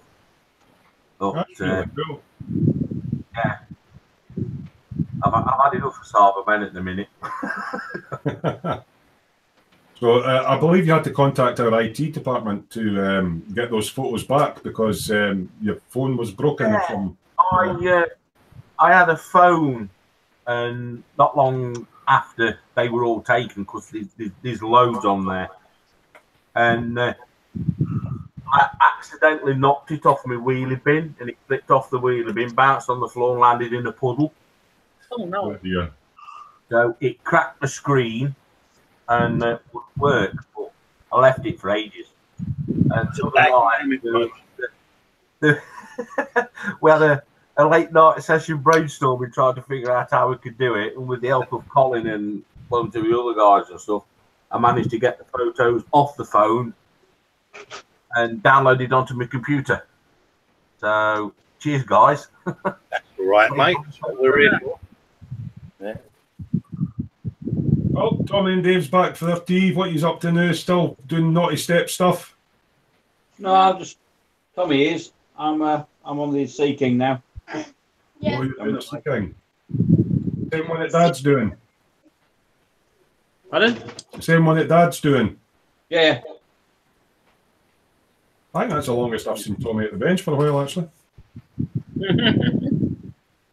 See what Scott's up there. Oh, he's getting paint out. Ooh. I am masking all the windows. Oh, you didn't have a mask, all, yeah? Yeah, because I'm going to have to paint all this bit, then paint all the cage armor separate. I was going to ask you how you done it, because you showed pictures of the interior painted up. So you painted all the interior, stuck it all together, and then you're masking it up. And then... Yeah, it's the only way to do it. Cool. Vincent's muted himself.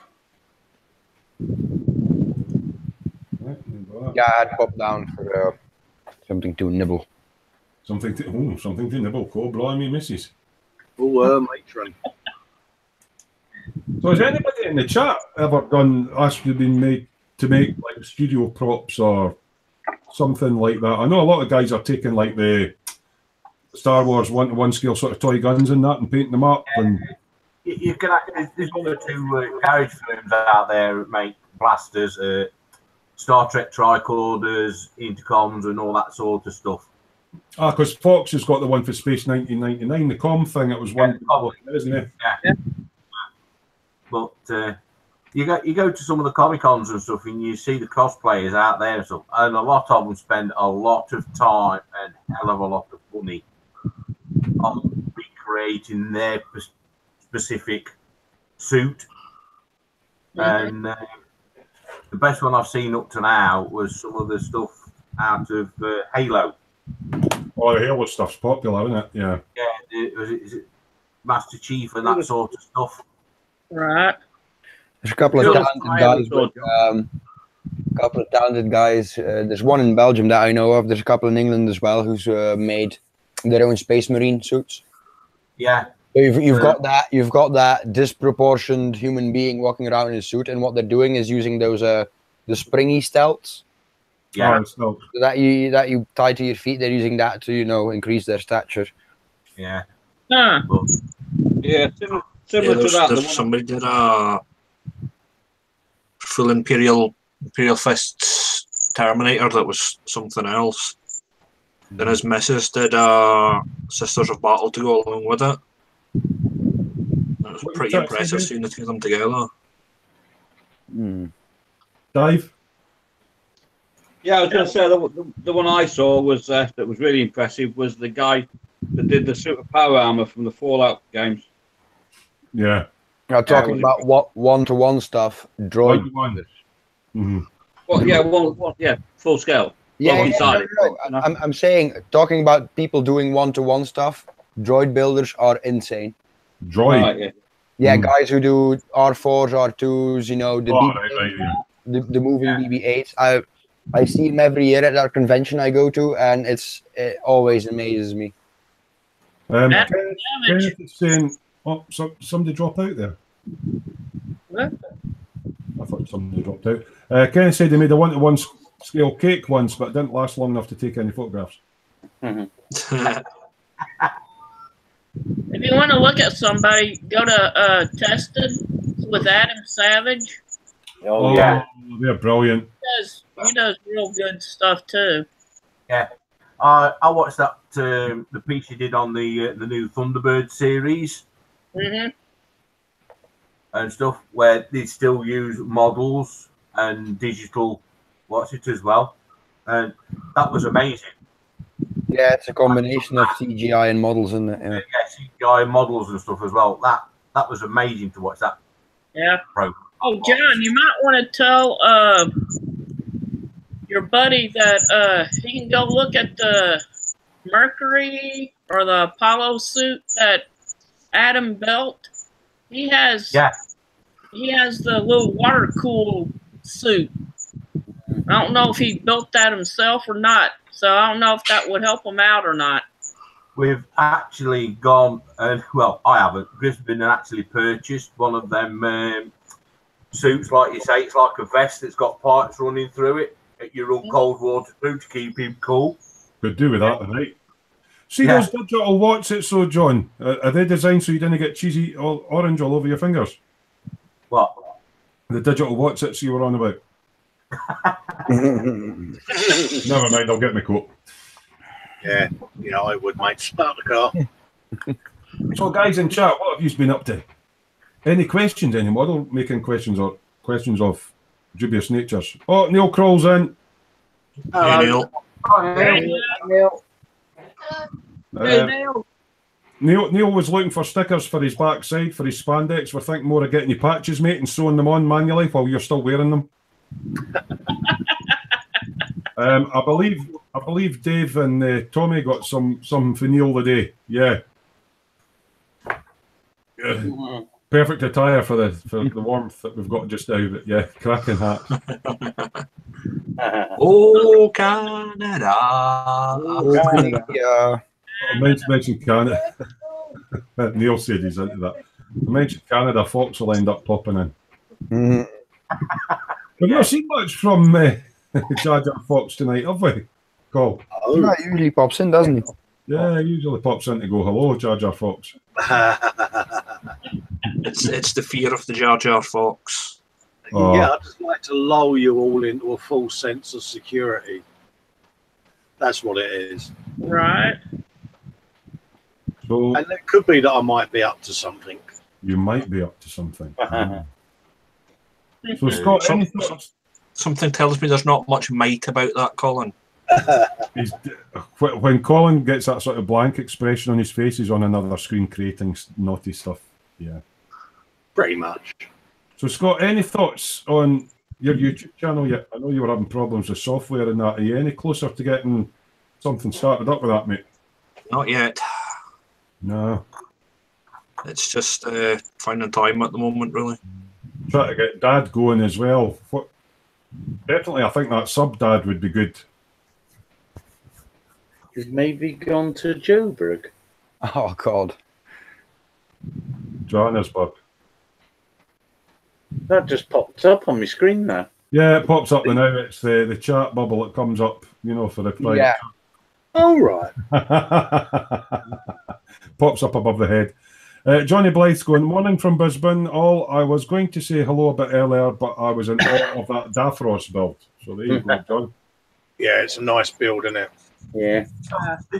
I've been asked to build a couple of more since I built that, but I won't do because that's the one and only. It's a shame you live in a different country because we would need to team up to make an R2 droid. I mean, I would love to do that. Me too. Experts asking, is it quite suit time? But the problem is you're looking at anywhere from like 2 to 5 grand. Yeah. Yeah. Well, I guess, John, your one was approved by the BBC and something to do with copyright and all that sort of stuff, eh? Well, when we went down, he turned around and says, yeah, we've got no problems with your building one. It's a big thing within Daleks because you've got the guys that build Daleks build them all out of wood like the BBC do. Right? And then you've got guys that build Daleks out of fiberglass and they don't sort of get on.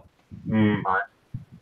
And if you build a Dalek and it's accurate to the ones that they use, right, you get people chasing you wanting money. And the guy that plays Davros and stuff, he turns around and says, well, if you build it and it's accurate, yeah, they'll be chasing you. But if you use slightly different switches and put them in a slightly different position, it looks like Davros, but it isn't. That's how you get away with it. So that's what we did. Yeah. But both the Doctor and the guy that plays Davros signed it. He turned around and says, I'd be honoured to use that in an episode on the TV. Oh, wow. The way it works with LucasArts, well, now Disney, I suppose, is you can build any one-to-one scale replica. You can build the droids, whatever you want. What you can't do is sell them on later after you've built them. Yeah. And you can't basically do a series production of parts. You can do like a limited run, like you build 10 droids chassis, for example. Yeah. But those stay within. There's a very close knit community of those guys, to be fair. Yeah, it's big in the States because a guy that I know, he's actually building a 1-to-1 scale one. It's remote control, it, all singing, all dancing, and he's just taken delivery of a set of CNC machine legs. Yeah, because it's basically guys doing it in the it's guys doing it in their workshop after hours, isn't it? Yeah, out of billet aluminium, and they look amazing. Yeah. Always somebody ends up interrupting about food. So Damn Ducks Bobbington's offer a £1 burger. Shane Young's got a modelling related question. Is it better to use hairspray or chipping fluid for rusting effects? What do you guys use? Go ahead. Sorry. I've tried both, and I actually prefer hairspray. Yeah, I use hairspray. I use chipping fluid, but you know, with me, it's basically what paint I'm using to achieve the chipping effect. Some paints I will actually use hairspray to use. If I'm using Tamiya, I'll put hairspray down because it permeates easier. No, if it's a Phillips, yeah. Yeah, and on some other paints that I'll use the chipping fluid because it takes a little bit longer for the water to get through and stuff like that, so you can get to the chip, doing the chips. But either are good. Yeah, I've used I'll watch you, Colin. Never mind your staying alive stuff. Is it raining at your place, Dad? Yeah. It looks like it's a really bad thunderstorm. Oh, yes. I think you followed through when you've been doing one of your body burps, Dad. I did, yeah. Yeah. I did. Yeah, don't worry, though. The rain will sort it. Yeah, I was trying to see where everybody's up to with our YouTube things. But Ken is saying he uses metallic paint and salt water. So that's a salt method for chipping. Yeah. So, Dad, YouTube channel sub. Think that's a goer? Hey? Oh, yeah, yeah. What the hell have you got up now? Yeah. Velvetron's in action. That's Dad's Sunday night job. He usually does it at the Oh dear. You've got a YouTube. Velvetron's go. You've got a YouTube channel, then, haven't you? I do. Have you got much content on it yet?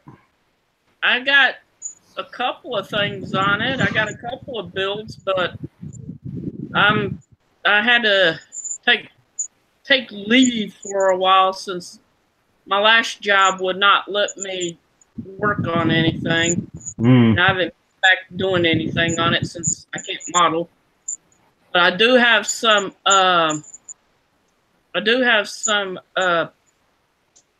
footage of my 148 Phantom that I can put on, so I'll be doing that. Right, cool.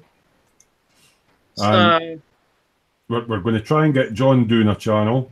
Colin's obviously got one. What have you got next going up on your channel, Col? Is it more Cat Cat? Well, it's going to be the final part of Cat Cat. A full start to finish on the World War I Dio. And then part 3 of the Concorde's in the can. So, oh, you've got quite a lot then. Yeah, quite a bit, because obviously I haven't posted for a little while, and yeah, I just need to pull my finger out, really. So it's all in the cutting room floor at the moment and being edited. Yeah, and then I'm going to rework a couple of models as well to show people how to sort of go back to one of your old builds and sort of spruce it up with your newly acquired skills, should we say. Because we've all got old kits on display, and you look at it and you think, oh, I could do a better job of that now. Yeah. And then the kit might not be available, so you've got to work with what might you've got. not be available. The decals might no longer be available. So, you know, I print my own. So, yeah.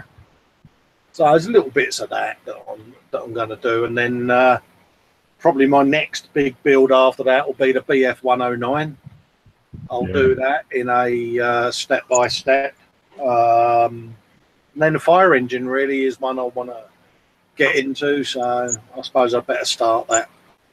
Cool. Shane Young saying he uses Tamiya, so as Johnny's using hairspray for that, I'll have a go with hairspray. I did the hairspray on the 62 on the fuel tanks. Yeah, and it's nice. I mean, I tend to use a chipping fluid, to be honest with you. It's just my personal preference, you know.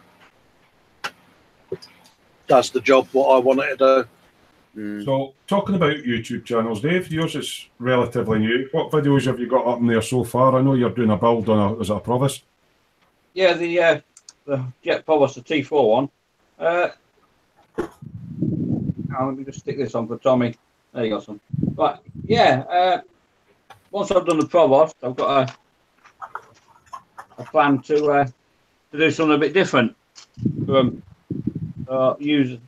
Using a model kit and 4 or 5 tubes of Tommy Walsh epoxy resin will be in the offing. So, yeah, it's going to be interesting. I'm enjoying doing it, actually. Yeah, really enjoying it. Now, John was just Ray must have just handed John something through for the storeroom there. Yeah, he sent me one of Dave's starter kits to join in with him for some reason. There you go, Dave. There you go, mate. That's the one. That's the beast, mate. I don't know if Ray's trying to say something or what, but I'll have to dock his wages, I think. I was going to go to Vince and see what he's doing, but he's disappeared for his chair. Himself. The key is, John, you've got to use the paint that came with the kit. Yeah. Oh, damn. And I'm even doing it. I'm even doing it the hard way because I'm aiming it at my target audience is younger model makers and not just new model makers, but people that are on a budget. I'm actually going to be using the tube of Satan snot that comes with it as well. Yeah, gear that comes with it, because most of the newbies are going to be buying it and going, well, it's got brushes and paint. Why can't I use them? You know, so yeah. So I'm just gonna build it with that. The only thing I have found with it is they're not going to be able to paint the pilots. No, because it doesn't come with the paint for the colour that the pilots' uniforms are in. And there's not a dark colour and stick them in. Well, there isn't even a white for the helmets, so you know. But then there's going to be people that are building it that aren't, you know, stuck to the rigid £20 budget, and they can buy the white paint and the olive drab for the pilots' uniforms. But we'll do what we can with what we got, you know. You're only £1 odds for a pot of paint. Yeah. Is Vince away still? Yep. Well, I mean, if they're priming it in Poundland primer, leave it in primer. Yeah, true. Well, what's Tommy up to? Playing with the guns that came with the naughty step thing that he's not using. Right, I'll leave it as it is now. All right, you can't put it back in the box before you start losing the bits. Right, guys in the chat, any more questions and stuff? Nope. Obviously, the more you guys chat to us, the more it gives us stuff to talk about. Yeah, we're going through weapon changes and that, Terry say. You said weapon. What about the luminous saber thingy? Yeah, and his shield he's got on him now. So he's really enjoyed that, Vincent. It's been great fun for him to do that, mate. Oh, yeah. Oh, Vince is away there now. Are you away again? Yeah. Please runs away. I'm not going away. I'm just going to quickly get my map you gave me for my Zachary. Remember? Okay, go on then. Good boy. He's on one tonight. He's on one tonight. Yeah. What a product placement on the benches there, Scott. Yeah. And Dad. Yeah. And David. Oh, yeah. Yeah, your bench cams.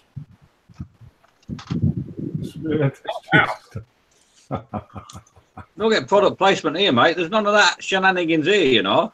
What crack was?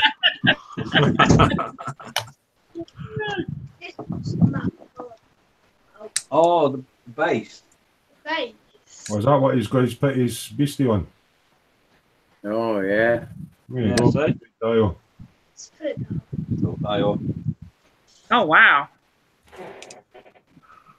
There you go. Expert's asking what am I building next. Porsche 911 Turbo, Rebel one. Oh, I'm going to try and light it up. It's just sitting in the box up there. I think I showed it last week. That one. Never go at building that one up and lighting it up and stuff, so that'll be my next one. Oh, wow. There you go. That's what I'm going to attempt next. I've not really done a shiny car for over 30 years, so it'll be worth a try. But I won't be 2K in it, so that stuff scares me a bit. It's absolutely roasting. I wish the thunder would come back out again. Right, Tommy's up. He said good night, everybody. Night, Tommy. Hey, Tommy. Go on, quickly get a drink then. I'll get the juice. Go on then, good boy. Yeah, so yeah, I'm still trying to figure out how to do the videos for the wiring thing that I was going to do, but I've not really had the module this week to try and get on with that. And I'm still sort of fiddling about my little figurine in the background as well. I'll get there. Oh, yeah, that's the point. I was working on my lifestones this week a little bit as well. Yeah, I'll just do a little bit when the she's looking cool. Oh, the metal shoulders and that. Forgotten I was working on that. Yeah, you got a figure there, Scott. Yeah. What's Sergeant saying? That's a good one, Smoo. The Carrera from Rebel stuck. Well, it's Rebel as well, so but I think that's I was looking on Scale Mates, there's new parts in that kit or something. It'll all be kind of, as I say, it's 30 odd years since I built a car kit, so I'll do something wrong, more than likely. There's not a lot of decals on it apart from number plates, so I should get them all right. Think positive, Smoo. You can do it. Yeah, come on, Smoo. Think positive. Yeah, it's more just about doing a semi-decent paint job on it and trying to incorporate. Semi. Hey! Trying to incorporate, LED lighting in it as well. So yeah, just a bit of fun. Or a 3-litre Carrera. Ooh. Yeah, I'd just say that one's got a fat arse, but was it the whale tail or something it's called? Yeah. It doesn't look too bad a kit when you get into the box. Like, I mean, it'll need a bit of cleanup. I mean, that's the thing. It's Ravel's cars and things tend to be pretty good. Mm-hmm. Yeah, I mean, it's like anything, isn't it? It's what you've got to do to turn it into a good kit at the end of the day, isn't it? That's the art of modelling. Right. I mean, we've all had airplanes where the fuselage halves are bowed like a banana. It just gives you something to challenge you, doesn't it? The top doesn't look too bad on it, but there's a bit of warpage at the back. I don't know if you can. Oh, it's a better nick than what my Herald was, mate. That came through as a convertible, didn't it? But I mean, I'll be a bit of micromeshing clean up and that before any paint was anywhere near it and that. But it's a nice shaped car. It's got the overall shape of it, so I'm sure I'll be able to make something that looks like a Porsche. Fire engine's teasing me though, but no, that's going to sit till later in the year. There's that you've done it in a provocative way, Terry. That's what I find with mine, mate.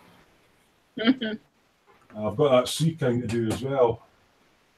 And then I'm thinking about the Star Wars BB-8 and R2-D2. I'm thinking of lighting them up, so I'm not quite sure which one I'm wanting to do next. But yeah, I'll do that one.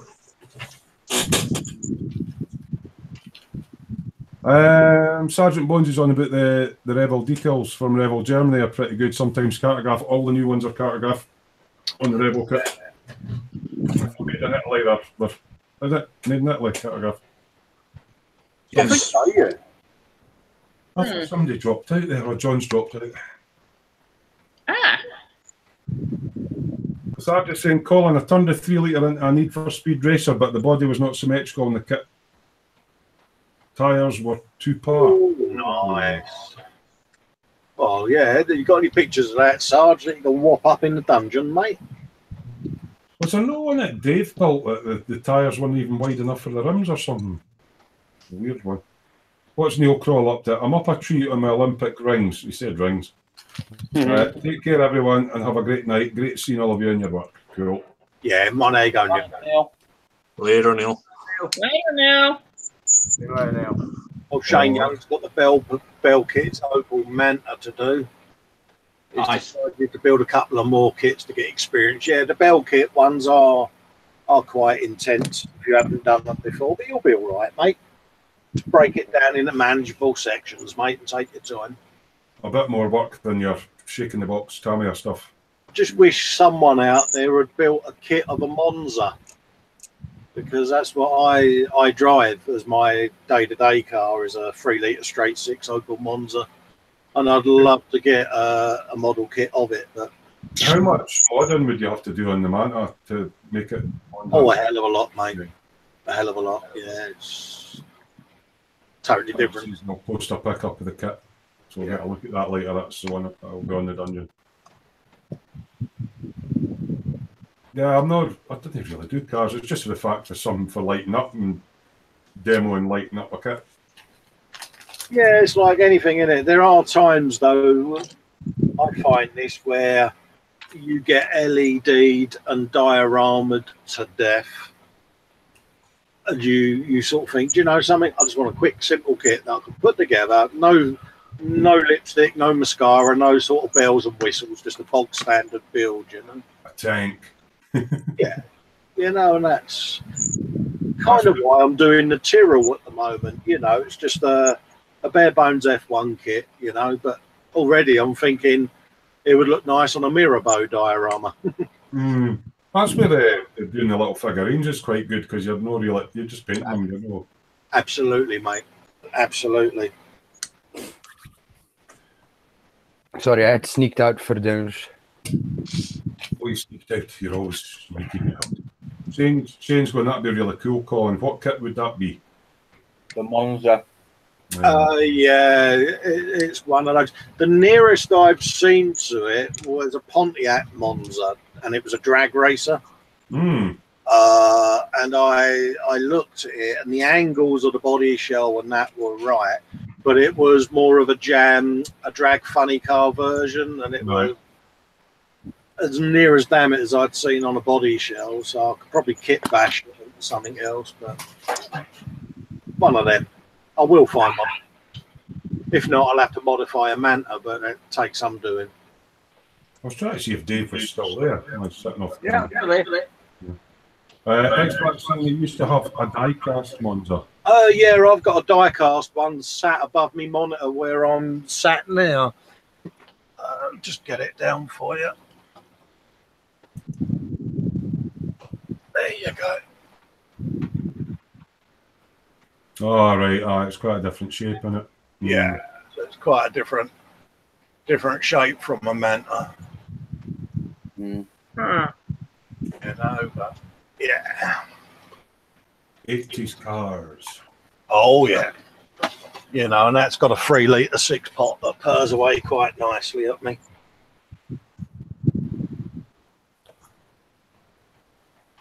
Yeah, so Vince, when you were away, I was talking to the guys, what have they got planned next for their YouTube channels? What are you up to? I basically filmed the intro for the upcoming Tiger build next week, last week, sorry. And I'm hopefully finishing filming tomorrow for that first part. Right, so was that King Tiger, is it? No, the Tiger one. Tiger one. Yeah. Me not being an armour buff, what's the difference between a King Tiger and a Tiger 1? Is it just the King Tiger's bigger? The King Tiger is just, it's Tiger 2 or King Tiger. It's just what came after. See, I know nothing about armour, mate. Just stick it together. You still with us, Dad? I am, yeah. I thought you fell asleep there. No, I just thought I'd press the bleed valve on me airbrush, and I just got the bloody hand soaked. Ooh. Having a strange week this week. What would be a pot of X7? Oh God, yeah. I lost it. Look, I washed my pants, And they're still plastered in red now. X7, all me cream carpets all still plastered in it. My waste bucket. Oh dear. It's a massive cree. Shane Young saying if they made a kit of our car, Colin, we would have to do some conversions for the wheelchair ramps for him. Yeah, same as my Monza, mate. It's all game controls that operate the car.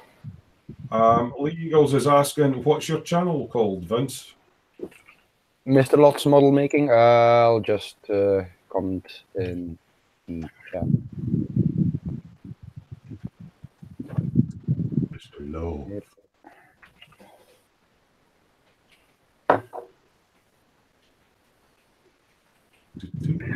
Yep, so that's me posting that up.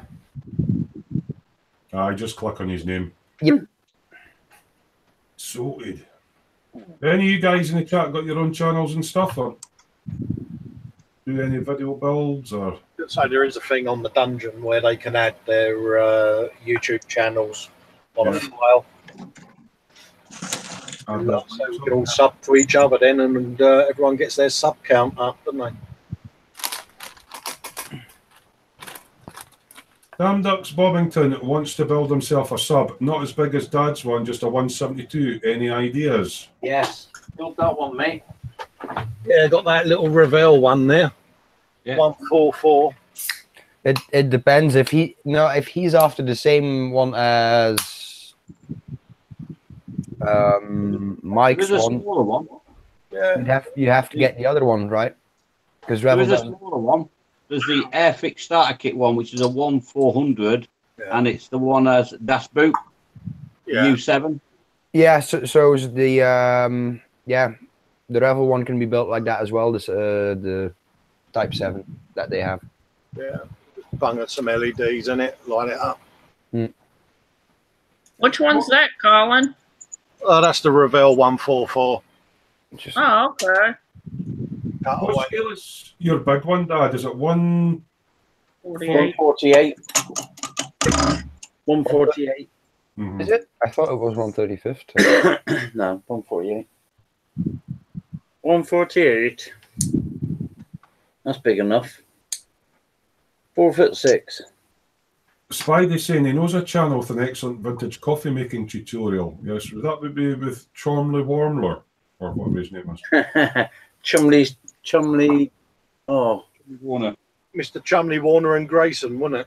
Yeah. Yeah, but Spiddy's is Chumley St. John Stevis or something. Sarge says he posted a take on it. We'll get a look at that in a wee bit. Sarge? I'll grab that Porsche. The conning tower came off me, so Kenneth. Oh, the conning tower. Oh dear. Conning tower dropped off me, so didn't glue that very good, did I? Oh, you should take some casts off of that conning tower. I mean, that I would love to build that like in resin, and just have it as a dio coming through the ocean surface. Yeah. I don't understand because I mentioned that to Kenneth, didn't I? Like yesterday or the day before that. What was it? Fujimi now basically makes 1/200 scale battleship turrets with like the entire ammo system beneath it. You know, the belt system. And it would, if Fujimi and stuff like that, you know, you've got AA guns and you've got all that stuff, and then it's like Trumpeter doesn't want to sell that separate, and I think it's a missed opportunity, to be fair. I think there would be plenty of people wanting to buy that just for diorama purposes. Looks like Spidey's got a pilot's license. No, it's one of my metal Cessnas that I built. Ah. Shane Young saying he'd like to have another one. Yeah. Shane Young saying he'd like to have a go at making his own videos, but wouldn't know where to start with what camera sound to use. I'll just use my phone. It's more about the editing software, something that you can afford to buy that's drag and drop that you can use. I mean, Colin uses pretty much the same stuff as me, don't you? Apart from you film I'm not even doing that. I'm not even editing. I'm just going one take on my phone. What do you use, Colin? You use Adobe, same as me, don't you? Oh yeah, I use Adobe Premiere Pro for all my video editing, mate. Same here. Movavi, I've got. How you think? Movavi is great. I just my daughter's just been to Florida for a fortnight with the kids and her husband, and she was sending me pictures every night. So to have a go with the Movavi software, I thought I'd do them a memory stick with all the pictures and music and stuff on. Is that free to download or? Yeah, it is free to download, but you get a watermark on it, so you end up having to pay for the watermark to be taken off. But yeah, she was chuffed with it when they got back, and I gave it to her to play. She was absolutely made up. So every time you say Movavi, I always think of Shooting Stars where they go Movavo. That's it. I'd like to hear Ted say that. The dove from the bar. Yeah, I'm doing a Vallejo video on Movavi. Edu. Yeah. That's quite funny that he can't pronounce Edward when his name's Edward. Yeah. Edward. Spelling of it. Edward. Yeah, look, Terry. Sorry, John, what's this? What's that? It looks a bit limp. That's the first deckel going on the front mud guard on my YZR. All right. Oh, wow. It's starting to tickle down. It doesn't fit very well, does it? It will do, because I've put some X20A on it. Yeah, don't go fiddling, John, will you, mate? Yeah. Leave it, John. Leave it now. Because when I first put it on, it was just flat. I just touched it with a bit of X28, and it's started to bend under its own power now. Huh. But they're the decals that it'll be in. Oh, wow. Yeah, I like the colour of those. That's So, nice. I've got a decal job and a half to put them on. But I reckon there's going to be a good week, if not a bit longer, putting them on. But I've just finished the front forks. I'm waiting for them to go off, so I need the mud guard done so I can put them in the forks. So I've got to put the decals on the mud guard. So that's the first one on. Absolutely sweltering. Is it warm down where you guys are? I know, aye? Yeah. Nope. 16, 17 degrees. Colder at night, of course. Damn Ducks Bobbington saying he's found a 172 German sub on Jadlam, a Type 9 C40, 40 squid. That'll do it. It might come flat packed if you get it for there, mate. Oh, that's the only thing. I've had loads of kits off of them, and they've come no problem.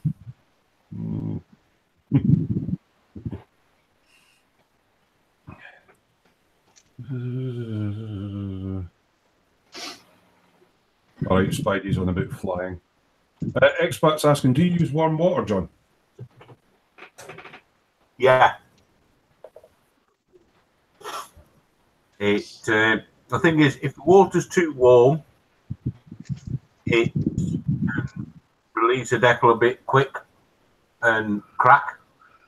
If the water's too cold, it takes forever to come off the backing paper. So I just use just lukewarm water and leave it in for a few seconds, then take it out, put it on a saucer with a drop of water on, and then just let it release itself.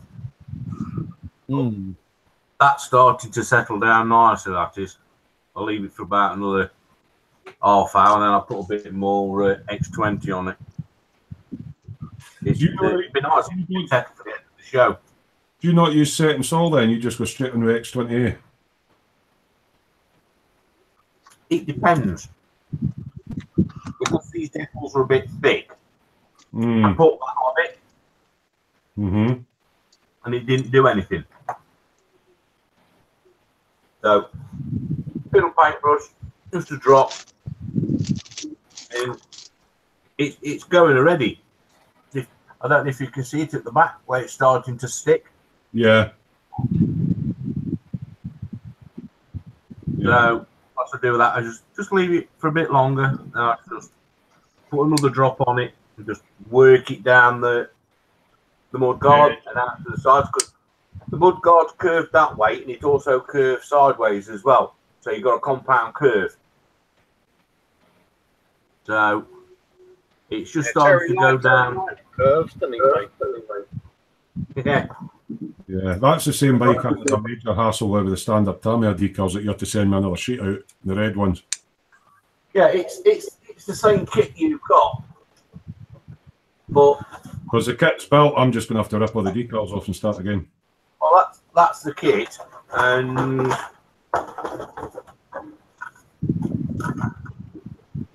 there's the Tamiya kit decals.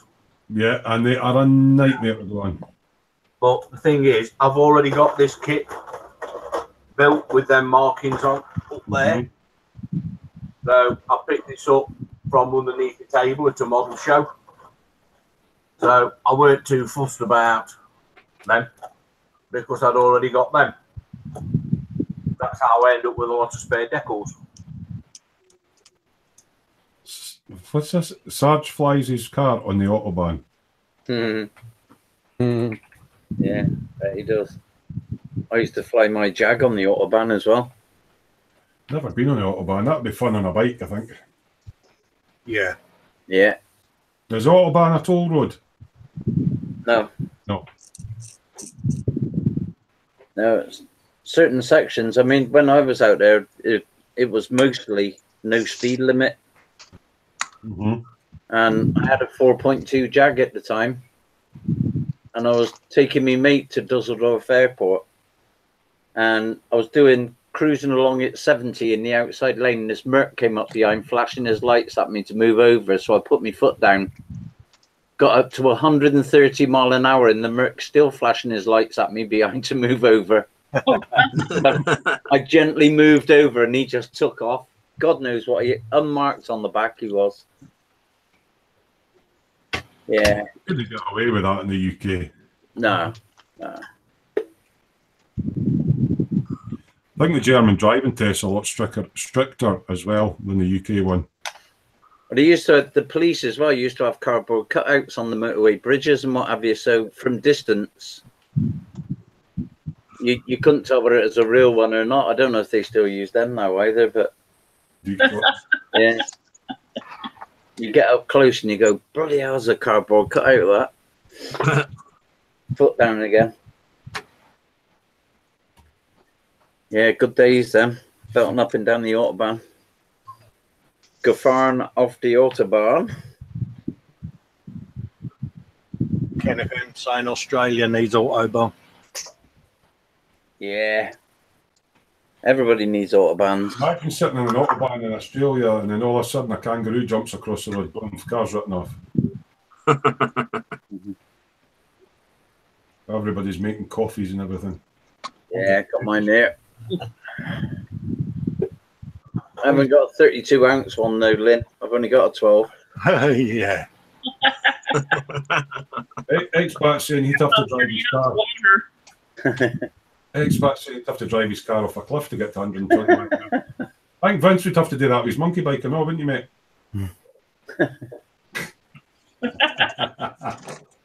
I've driven 150 in a car. I'm fine. No, it's only about a monkey bike. Yeah, I know, but I don't need my monkey bike to go that fast. I've been that fast in other vehicles. I mean, fastest I've done is 148 in an Aston Martin DB5 up the M4 towards London. I'm not allowed to say I never go over 70 miles an hour on my motorbike. I wasn't driving, I was a passenger. Sarge is saying, funny thing with the German license, it costs you about 450 quid, but you only pay once and never again unless you lose it. Yeah.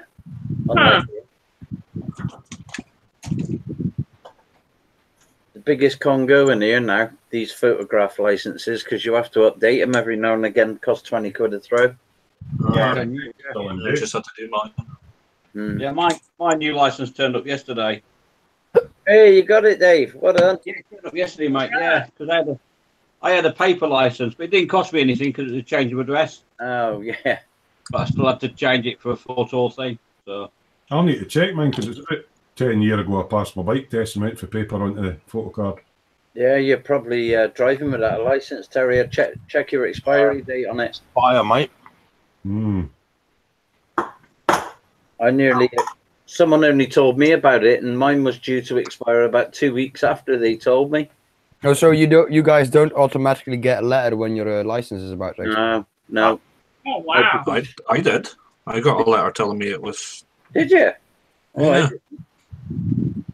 We always get a letter. Well, over here we're still, not all the new ones, and if you lose your current license, you're getting one of the cars, the photo ones, like you're saying. Yeah. I'm still on All it says on mine is that it's valid up until the 21st of 9th, 2037. Yeah, same as mine, but there is an expiry if the photograph. No. Absolutely. Oh, next year, September 2019. All Yeah. right. Okay, well noted. There you go. So in theory, if you let that go out of date, you don't have a license. Yeah, your license is gone. Bloody hell.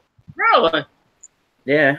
So next year I need to remember to do that then. Oh Yeah. yeah. Just another way of them making another 20 quid out of you, mate. Gone are the days where a 10 quid license lasted you for life.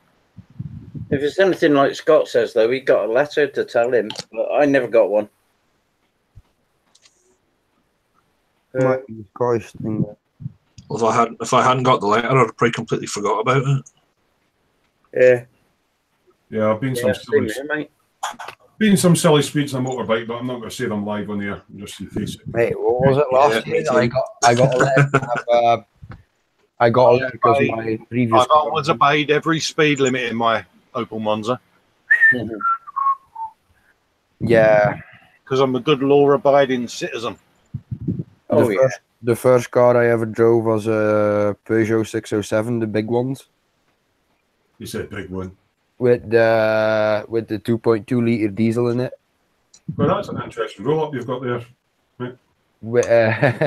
With a Bosch chip tune set in it, and yeah, the torque on that was, yeah.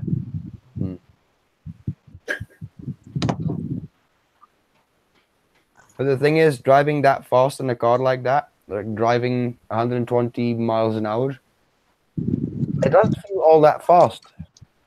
Because you're driving along in a big car that's, basically meant to be, well, it's a luxury car, yeah.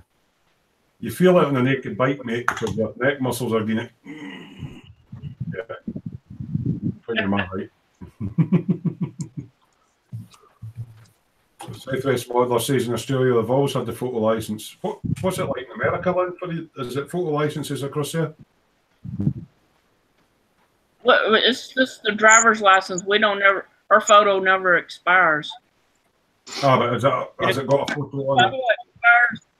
Yeah, it's the way that the old paper ones over here work. Like my paper one doesn't have an expiry date, but in theory I should be going on to a plastic one. But there's no obligation to do so until the government decides, right, everyone on a paper one needs to change it now. Yeah, that's what they said here, and then it started getting phased in. If you changed address, then they put you on the digicard one. Yeah, that's basically what's happening over here. If you lose it or you need another one because it's damaged, or the cops are like, you don't look like your picture anymore, you need to get a new one. You won't get fined for that. You'll just get a warning that, you need to get a new one. I had that. A copper said to me, your license is falling apart. I said, it's because you keep pulling me over and opening and closing the front. That's why my paper one. They didn't find that so funny for some reason. Yeah, my paper one was wrecked. I got pulled up in the coach speeding through the Czech Republic in December. And we were actually, the coach could only do 100 kilometres an hour, 62 mile an hour was limited. But we was on a road that was slightly less than that, and we had 17 hours to get back to Dover for the ferry, and I was speeding, unfortunately. You got to do what the wagon drivers do and pull the fuse out. No. So I was quite happily doing 100 kilometres an hour in a sort of like 60 km/h zone. Oh, you And this Czechoslovakian policeman jumped out in front of me with a ping pong bat in his hand. How he thought he was going to stop 17 tons at 100 km/h with a ping pong bat, but I don't know. They've done that to me in a car as well. It's like the off ramp, and it was quite a bend in the off ramp, and all of a sudden it's like this cop comes in the road waving his fucking glow in the dark salami. I got pulled for that. I was doing 70 mile an hour off the motorway. It still said 70 mile an hour, and it was a tight bend, and I was doing 70 mile an hour, and they pulled me and they says, you need to slow down in the bend. I says, but it says 70 mile an hour. I says, you don't have to do that. Yeah, that's what he said to me. Why are you in a hurry? Well, I was coming off the motorway, and all of a sudden you jumped in front of my car. Why was I in a hurry? I don't know. I wasn't in a hurry to slam on the brakes, that's for sure. Brett's got some American muscle. He's got a Challenger that he's had up to 157. I think some of these cars are restricted to the know now, or is that just the German ones? And his Camaro's only had it up to 121 so far, but yeah. A lot of the American modern muscle cars are restricted as well. Limited to 155 or thereabouts, aren't they? Yeah, or you get like this hidden switch. I know the Hellcat has it. The Hellcat has the switch somewhere to, like, you've got a nanny mode or a valet mode, basically. So, if you give your car to a valet, it doesn't have that much power. You say you're sending your kid out for groceries, you take away that tab, it doesn't have as much power. Stuff like that. They've all got power modes. It's like idiot mode, normal mode, and turn the fucking lot off. So the first thing you do getting the bike is you turn the fucking lot off and off you go. What year is your Camaro, Brett? Quite interesting. Challenger and a Camaro. It's a 2018. We Oh, just got it a couple months ago. And it's sweet looking. Yeah. They got the Challenger last year, and it's sweet looking. Yeah, I like the muscle car. For me. He lives in Colorado. They're not that good at cornering, though, are they? Yeah. Well, they're getting better because finally they've started realizing, especially Ford has realized it, I know. I'm sorry. Yeah, but they used to have a live axle in. Come on, that's like 1950s technology. Let's be honest. That's what a lorry uses over here. Brett's saying the Hellcat has got one of those valet modes and a black key to limit power, and the red key is full power. It's a 2012. Yeah. Yeah, but in America they're starting to switch over to independent. I know the new Mustang is independent setup. I think the new Challenger is as well, actually, and a new Camaro. But then these are the ones with the Panhard rod and that. If you're going to use them for straight line speed, it's probably better than independent suspension. Yeah, of course, that's where it comes from. That's why they stuck with it so long. But you have to realize not all of these cars are going to be used for drag racing. And if you want to do it, there's probably going to be a company giving you a conversion kit for it. Correct me if I'm wrong. American muscle car was basically to race for lights to lights. I mean, American cars as well. Don't forget, America's such a vast country that, you're driving in a straight line for thousands of miles, aren't you? You know what I mean? You could drive all day and not come across a fucking corner in some areas. You're really getting an enthusiast community in America that also wants to go, visit those mountain roads and stuff like that. Yeah, And let's be honest, in an original, let's say, 60s, 70s Mustang, if you are chugging it up the mountain road and you overstep it even slightly, it's gonna fucking throw you off the cliff. But most of the mountain roads in America are speed limited down to about 40 or 50 anyway, so it's not as if you can go hooring about them, Right. 55 or whatever. Kenneth's asking, what are you cutting out from your sprue there, Scott?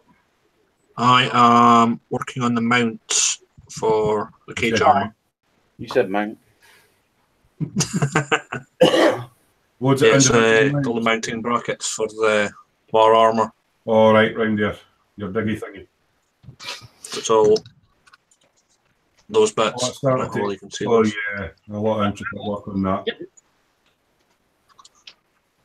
So you Wow, going to paint that first before mounting actual grids on it, or are you? Yeah, because I'm gonna have to paint the inside, like all these parts in the cab, before I put the armor on. Otherwise, I won't be able to get to it. Yeah. Where's that bit I cut off? So it's I won't be able to get into it once all that's mounted on it. I was going to say, make sure all your rivets are straight and that, Scott, wouldn't you, mate? Yeah. Yes, once that's mounted on, I won't be able to get in. Yeah, because that'll start messing with Kenneth's OCD, won't it? Yeah. Brett's saying he lives up in the mountains, so there's a lot of cornering. But yeah, with they kind of cars, you can kind of step the back end out and have a bit of fun with them, can't you? He's got a video on his channel actually of driving the Challenger on the mountain roads around where I live. I'll need to have a look for that. Oh yeah. Oh, he's been doing some really good videos. Good man. Kenneth's asking who makes that kit, Scott. Looks detailed. Meng. Yes, it's a really good kit. He wants a little Suzuki Cappuccino. I worked with Suzuki when they came out. I could only drive them with the roof off. 3-cylinder turbocharged. They're good fun. So what's the next Meng kit you're buying then, Scott? Is it the HET to put it on? Oh no, the next Meng kit will be that Meng Merkava 4. Yeah, well, you could get the Hobby Boss HET, just like 200 quid one with all the PE and. Oh, look, Neil, Neil, Crash Dog Tent. I would love to have one of those, but I just don't have anywhere to put them, Vincent. It's not just that. I think you probably put as much work into that almost as Mike would into the submarine, because there's like 50 little wheels or something silly like that on underneath the trailer that actually move. Then you've got your air hoses to set up. You've got because every detail that needs to be there is there. So it's an amazing kit, but it's like, oh, this is going to take a year, isn't it? Yeah, it's just I don't have anywhere to put something that size. That's the other problem. Yeah. But the Israeli army do actually use that as a transporter, so do the British. Yeah, the UK version's slightly different. Southwest Modeler saying Australia's got a straight road that goes 147 kilometres with no turns. I think begging to go. I think Accurate Scale Armor actually does might do a conversion kit for that one to the British one. Yeah, it's a different trailer as well. I'm slightly confused now. What? Well, I thought American cars could only corner fast if they were going left. Taking a little left turn. I mean, IndyCar I don't get. You've got these really, really aerodynamic cars, these like, crazier aerodynamics than even Formula One has, and then you make them go on an oval track. Right. I kind of get the point behind NASCAR, because that's, what those cars are meant to do, but I don't get it with IndyCar. Why is everybody talking about food? Lee Eagles has given it Chelsea bun and coffee. What's a Chelsea bun? Oh, you don't know what a Chelsea bun is? No. Oh, I haven't had a Chelsea bun for ages.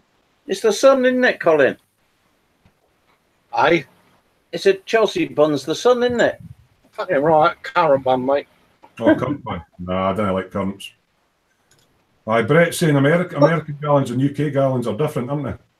Yes. Slightly less than ours.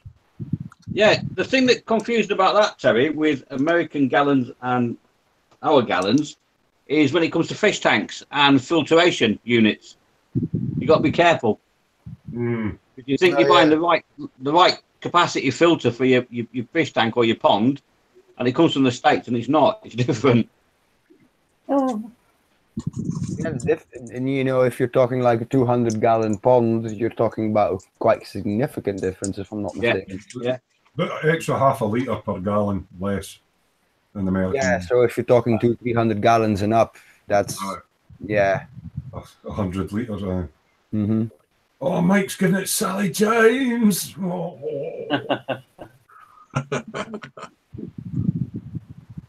That's why a lot of the stuff over here is German when it comes to ponds and aquariums. German or Japanese, because that's all metric. Yeah. Same here, mate. Oh, Johnny Blythe. I've got them all going on Sally James now. You did have to do that, Dad, didn't you? Oh, Sally James in a wet t-shirt. Yeah, Tiz was and was OTT. Yeah. The bucket of water song. The bucket of water song. I'll sing a song. Bang the gong, we sing a song. I've never seen it. Never seen it? Nah, no got a clue. I never missed it. No, that's coming. Bring back Mr. Blobby. Blobby. I saw Blobby once. It scared the living crap out of me. And I was 20 years old at that point. I was like, what the fuck is this? How do you where did the idea come from that showing something like that is gonna be okay to a kid of 3 years old? It's just a big blobby thing. Kenneth is asking, is Sally James slang for something? No.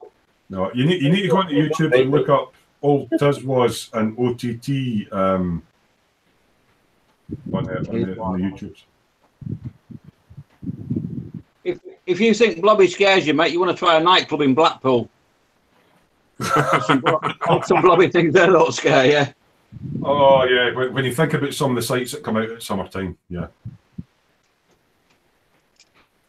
And that's just the guys. By the saying Japanese know what's up. They have right-hand drive cars like sensible countries. That's why we get a lot of Jap grey imports here. Yeah, mine was. Drive. I had a beautiful Japanese import. I got it from a garage in Southampton that specialised in it. What was her name? But yeah, okay. Yeah, no, it was my kids loved it. I had a Mugen Civic. It was properly tuned. It was beautiful. Yeah, it used to be all like the Silicas and all that sort of thing. It used to come in as grey imports. Yeah. It still happens. I mean, fucking majority of Europe gets their drift missiles from the UK. Yeah. Goes to the UK for import, and then we get our drift missiles. It's gonna be a fucking nightmare after Brexit. Well, because it's not gonna be. We use the UK as like, you know, we import the cars from Japan to the UK, and then we fetch them in the UK. Because between the UK and whatever other European Union country, you know, not that big of a deal. Once it's imported in one country, it's quite easily to, you know, make the hop internally, so to speak. That's going to change, isn't it? Because UK is going to be a third-party country. Going back to like Tiz was and all that sort of thing, Spidey's going. I once did a show in Cricket St Thomas, which is where Noel's house party was filmed. That's right. It changes signs to read Cricket St Thomas twinned with Crinkly Bottom, and the locals were pissed. That's right, Crinkly Bottom. I love Noel's house party. I remember it when I was a kid. Oh, Dave, did your Mugen, did it have that typical Japan? Because the Japanese have one weird thing about their cars, right? The indicator stalk is on the wrong side. Yes. Like, you know, between a left and right hand drive in Europe. Oh, Jap cars, right? It's on opposite side. Yeah. And Spidey's trying to be a smarty pants because he's saying, you know, that's why the Jap bikes do well here, because they're all right-hand drive. Tom will lead one. Yeah. Pass me my left-handed screwdriver, mate. Cheers. You know. Yeah.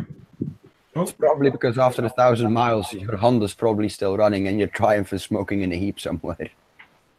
I don't know. Triumph bikes are certainly come on leaps and bounds now. I know, but that's how it was in the past, though, wasn't it?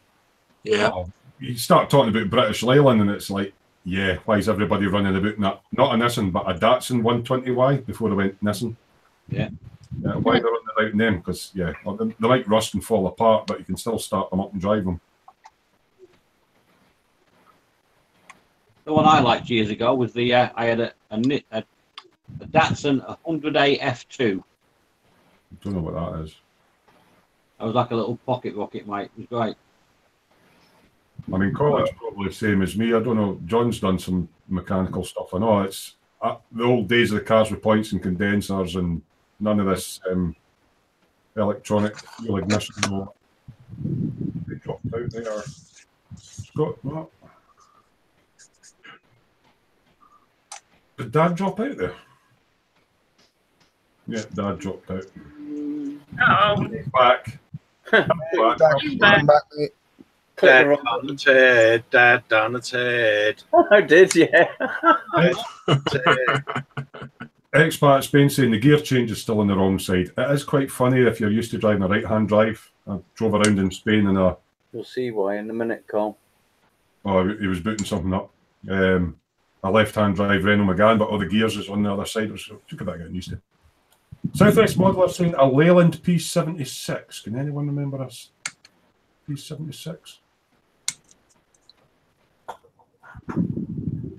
Oh, for Christ's sake. Spidey's going about. He's all out of left-hand screwdrivers. Got a couple of spirit level bubbles and a tin of tartan paint. No, have you got any spark plug gaps? I need a tin of spark plug gaps. And, Diesel spark plugs. Yeah. Well, the mechanic tried that. Do you have any indicator fluid? Could have a cordless extension lead or a pot of elbow grease. Yeah. Long stands. Sky hooks. Left-handed screwdrivers. Rubber Tin tap. riser sparks. Glass nails. Oh, glass nails. Aye. The one I got caught out. The one I got caught out with as an apprentice, I got sent up to the chemist for a roll of prophylactic tubing, but we were taking a radiator out of a car, so I didn't click. You see, the problem with the car is that it's got a busted pericombobulator and a bad motivator. Go and say that again, Vince. It's a Blackadder joke and a Star Wars joke rolled into one, mate. Yeah, we're going to say it again. No, because I'm going to trip over my words if I try that again. Come on. No. Spidey Q, only British Imperial plug gaps, all out of metric ones. That'll be the thickness of it, mate. Yeah. Well, a long way, yeah. Oh, some of the tricks. They're not allowed to do a lot of the tricks that used to do to us as, well, me as a mechanic. We used to grease your nether regions. That would be sexual assault nowadays, but it was part of the initiation when we were younger. I know somebody that steel toe caps had worn through in his boots, so they welded it together with a bit of pipe between the two steel toe caps and left them. A bit of Dexy.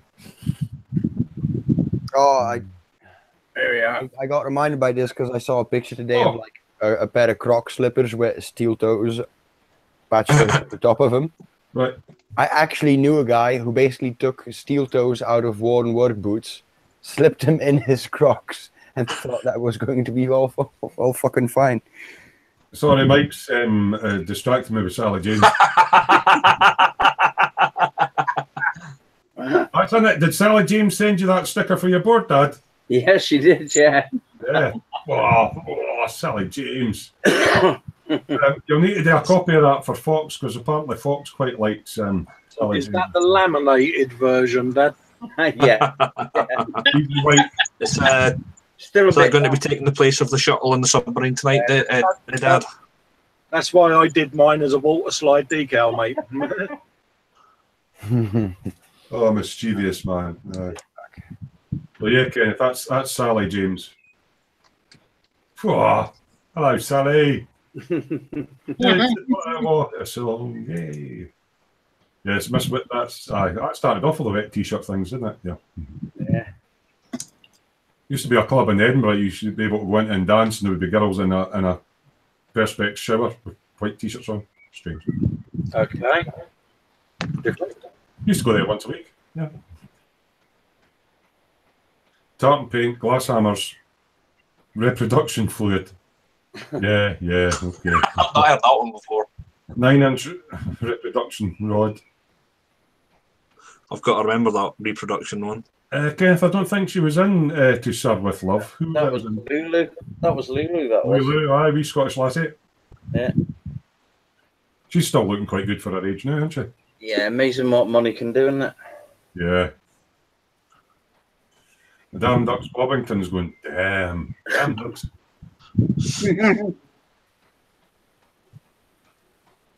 I could do with a wet t-shirt now, actually. I'm roasting. No, please don't. Please don't. No. You don't want to see any smooth nippleage? No. No. Gone from Sally Jane's to your wet tartan moves in a t-shirt. Wet tartan moves. Don't forget, I'm still in here listening to Yes, I know, we'll get told off. You get a scar purling for life. Oh dear, Smoobs. Oh, you didn't work. Smoops. Oh, dearie doctors. He's going to go and do it. Ken is asking, does Mark Softer get rid of wrinkles? Only on decals. You know what, to be honest, I don't find it any much better than Sol. Oh dear. Oh dear. Smoo nips, yeah. No, we don't know what to go there. We really don't. Poor guys will go to bed at night and have nightmares. Wake up in cold sweats in the middle of the night. To be fair, Mr. Mark Softer Neo should work to get crinkles out. If it doesn't, get Deco Products decal setting solution. That's got that in different strengths. Or do what John does and just get X20. It doesn't always work, and with some decals it ruins them. Yeah, I tried that Mr. Mark stuff, and it's no much more stronger than Sol, to be fair. Smoobs, word of the week. Yes, Smoobs.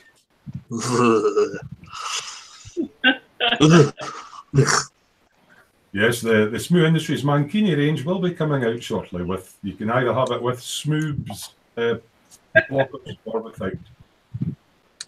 Lee, just it's like that. What was that clip with the two painters and they just took it too far? Aye, very smooth. You've taken that too far. Take that too far. Yeah. Can we get off the hairy Smoo next, please? And possibly either something model making related or. Yes, that's mental imagery I just really don't need in my life. Bunch of dafties.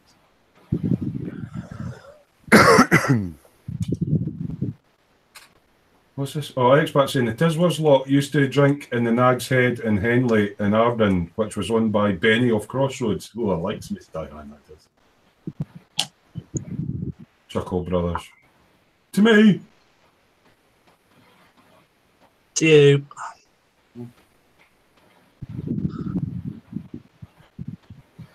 Oh, guys, get you chatting. Get chatting. I'll need to actually do some modelling one week, so I've got something to talk about here. That'd be a good idea. I look forward to that. Well, I'm not allowed to talk about what I'm doing, so yeah. Well, you can, but you've got to replace it with Japanese mechanised. What is it, Scott? It's not even a Gundam. Oh, not his dad. Not his dad. Mutant. Well, because I'm saying it's not a Gundam. That's 5 minutes. It's a bipedal armoured Japanese fighting suit. That's it. We don't actually have anything against those bipedal Japanese mechanised warp suits. It's just... It just winds up Jar Jar. Yeah, they're kind of toy-like, but... They're not toy-like. What do you want to do? Whatever floats your boat, a wee plastic man. Ooh, look at me, I've built a transformer. Yeah. No, the engineering them's lovely. And what have you built this year, Terry? A few things. I built one of them, actually. Yeah. Not a lot to them. Yeah, you just snapped it together. I airbrushed it. That was last year, Terry. Still got a paint line, but my airbrush is allergic. Dave, in with the sick burden there. That was last year. Good point, Dave. That was last year, Terry. That's because my airbrush is allergic to Japanese mechanised bipedal You haven't actually finished anything this year yet. I have. I've finished 3 things. What? Wow. Oh, I've done my X-Wing, I've done my shuttle, I've done my tank, I've done... Well, nearly done the Herald, but there was bits missing.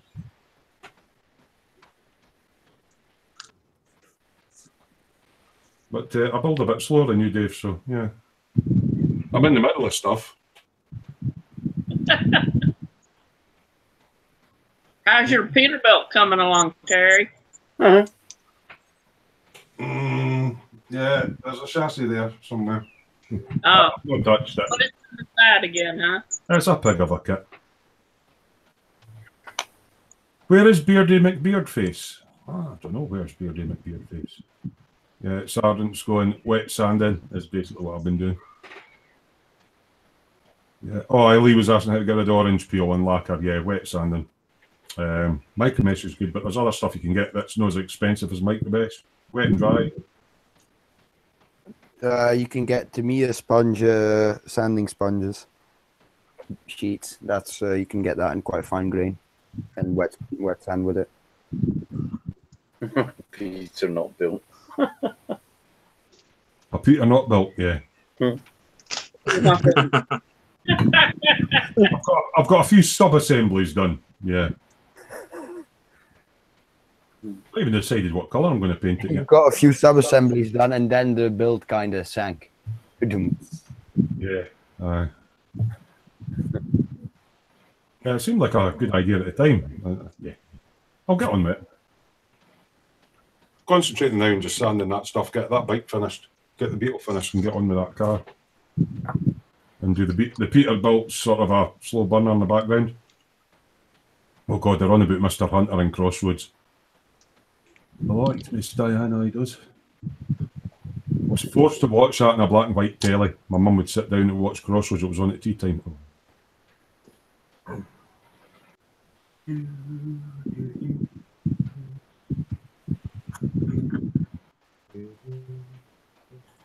then there was absolute silence.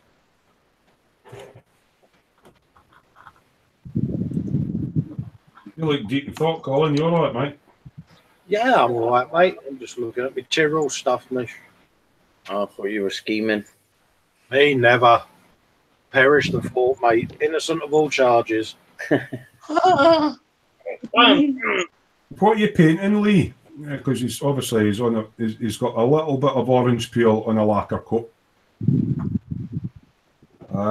Didn't you show it in the dungeon, Terry? Has he got it on there? No, not the orange peel, but he put his kits in there. I'm sure I put pictures of his kits in. Oh, Pip's in. Hey, up, Pip. Hey, Pip. Hey, Pip.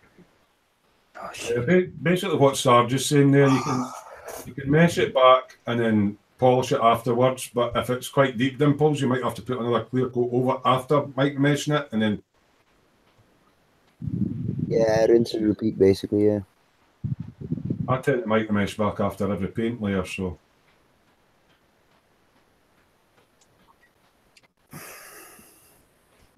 Or you can do like I did and realize you suck at shiny models and put them back on the shelf. And that's why I don't build them. Yeah. Now, shiny airplanes, no problem. Shiny cars, big problem. Has he built shiny armour? Yeah. Sergeant Bond has done something a little bit different. I'll go and let you see what that is on the dungeon now. But that Porsche that he said was a bit of a pig. What happens when you get a dogger kit and make something new? All spoilers and mods to scratch build onto the kit. So this was a Porsche that didn't quite go to plan, so he's something a little bit different with it. But you're saying that was an absolute pig of a kit. Different, isn't it? Mm-hmm. Yeah. Ah, it's got German stickers on the side and that paintwork and scratch built all the spoilers and everything on it. That's quite appealing, that. I like that. Because he said it's a pig, a kit, so he's kind of militarised it up, eh? Yeah, why not? It's almost like what you call you do a bike when you do it on the matte black. Colin, what's it again? Rat bike. Rat bike it. It's like a rat rod, isn't it? Yeah. That's good, Bill. Yeah, rather than throw a pig a kit in the bucket, do something with it. Oh yeah, there's always something you can do with it. You know what I mean? It may be a pig of a kit, it may not be going right, but put it to one side, do something else, go back to it. Because you can always make something out of it, mate. Yeah. Mm-hmm. In the modelling world, it is possible to polish a turd. Please just tag me something in the dungeon, I'll go and have a look.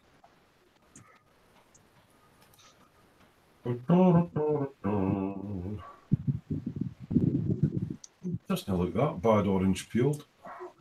Right. I'll go and share what Lee's on about, because he was on about how do I get this back to nice and shiny. So if we have a look at it, we'll be able to see what he's on about. Doesn't look that bad, Lee. You see a few dimples in the paintwork. Probably get away with just micromeshing and polishing that back. What do you think, guys? I can't see a lot of orange peel in it. Yeah, a bit minor. Yeah. That's kind of the norm sometimes when you go quite heavy on with the lacquer. Trick's building it up in thin coats. I don't do shiny for that reason. Well, going by the picture on your screen, how do you polish a turd? Dad, how do you polish that one that's sitting there? How do you polish a turd? Paint two coats of pledge 2 times more shine on your forehead, Terry. Oh. Well, you can't do that. That's for floors, mate. And this is obviously up near the ceiling. No, can't do that. Oh, bless him. It's not a whispered air in here. Dad, go and put your Fartatron on. That'll get some air going. What time is it? 10 past 10. There's still 30 folk in. You've not got anything to do, guys, on a Saturday night and sit and chat here listening to us talking. Yeah, mate. It's just act goofing around, isn't it, mate? Mm-hmm. Yeah, You've been quite good not having all your silly faces on tonight. Is that kind of borne itself out? There's a time and a place. Yeah. See, we lull you into a false sense of security where you think we've forgotten about them. But that was funny last week before. Jar Jar Fox. Jar Jar, yeah, he's not been out to unthink that, has he? Bless him. Mm. Yeah, poor old Fox. Jar Jar is still about. Lynn, you look as if you're wired to the moon, darling. What on earth have you been up to? Oh, I'm just trying to figure out how my brain waves are working. Yeah, I think they're redlining a bit. They're redlining just a wee bit. Mike's got his hand up that monkey's arse again. Oh, for crying out loud. I've told you about abusing your monkey, Dad.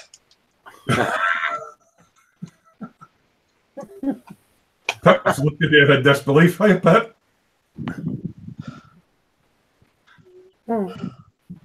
Oh my God, this is a new Jar. What's this Jar Jar Fro? Yeah, Jar Jar Fox has got his different fro. Oh, a new Fro. Yeah, you know, he's got his Batman mask.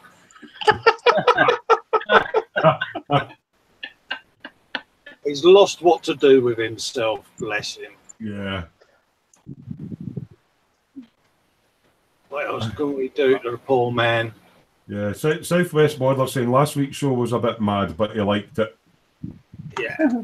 And Spidey's saying to Lynn, you've got an electrifying personality, Lynn, with your glasses. You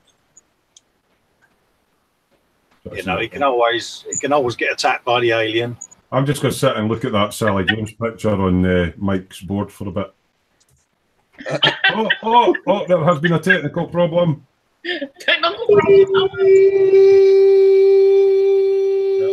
Normal service shall resume shortly. Damn Ducks was saying that's him, Foxy McBeardface. Yeah, that's it, mate. Yeah, Jar Jar Fox. Yeah, experts in Foxy in rehab. Just cannot be on the floor. It's just weird looking at that. That's funny. I tell you what, he must be sweltering with that beard on in this weather. Yeah. Times you regret growing a long beard. Ah, bit. Why are you shaking your head? Hey, Pip! Because you're nutters. A lot of you. What are you trying to say? Hiya, Mike. Don't run away! Hey, what? Hmm? I'm watching my dramas. Leave me alone. On your Korean ladyboy dramas. Lynn's flying the flag for America. Yep. I'll need to get mine loaded on and get my salt tire up.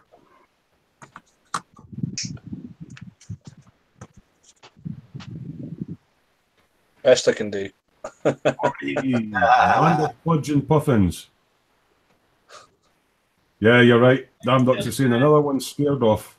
Yeah, expat saying Fox is still in rehab. Yeah, he is, mate. The Jar Jar. The Jar Jar.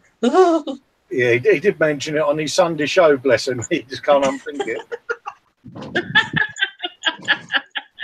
He's a good sport, I'll give him that. What is it said? At least you stab me in my back to my face or something. Oh, yeah. At least you take the piss out of me to my face. Ray's off for the evening. Good night, Ray. Mine and lock up the back door and give the Yeah, see you later, Ray, mate. And don't let John work you too hard, mate. You're entitled to your tea breaks. Oh. I thought I felt a bit of a disturbance in the force there. Oh, Dad, you coming out for a backie on me bike? Uh-oh.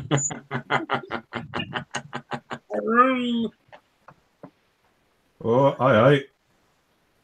That's not those tit eyes you had on last week, though. Oh, I see you, Jimmy. Aye. Just, aye. I wouldn't boil your heat up on the axe in the heat, but for crying out loud. That's what Scott does when he sees a Scotsman in Orkney. I go all Viking.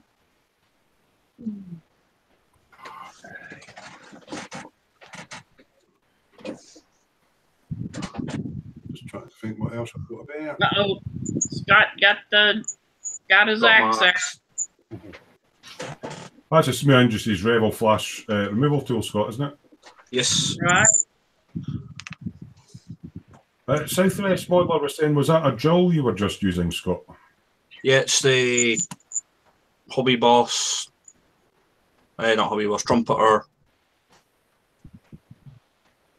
Drilly thing. Yeah. Drill the holes out thingy. Yeah.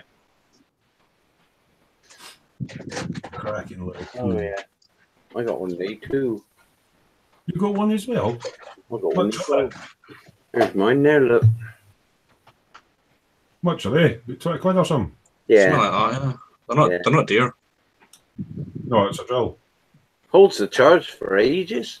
Mm-hmm. Well, yeah, when you remember to switch it off, yeah. Yeah. Yeah. You're looking a bit catty there, Dad. Who, me? Yeah. Ow.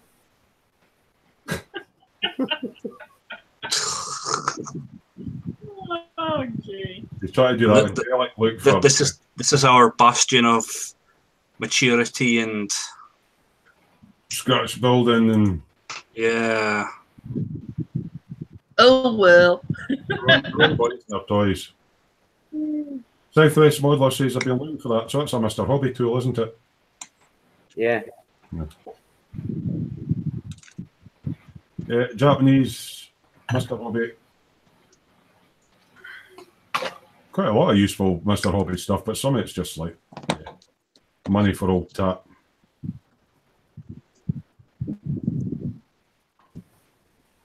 Vince is sitting there with his mic muted, playing with his pussy. Pardon? Mike, What? sorry, Vincent's sitting there playing with his pussy. With his mic muted. What? What? Oh, damn, that's the same time. Time for his insulin and little blue pills. Wrong blue pills. Going to have a stiff neck tonight, yeah.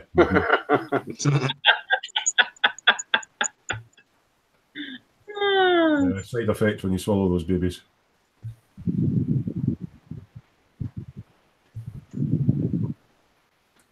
Yeah, I'm getting a bit hot. And God, we're still at 30 viewers, but I'm running out of stuff to say, guys. So if you want to help us out in the chat, we can stay on a bit longer. And if not, we'll probably round it up in about 10 minutes or so. Yank?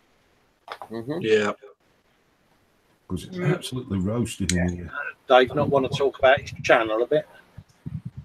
No, I'm all right, mate. I'm all right.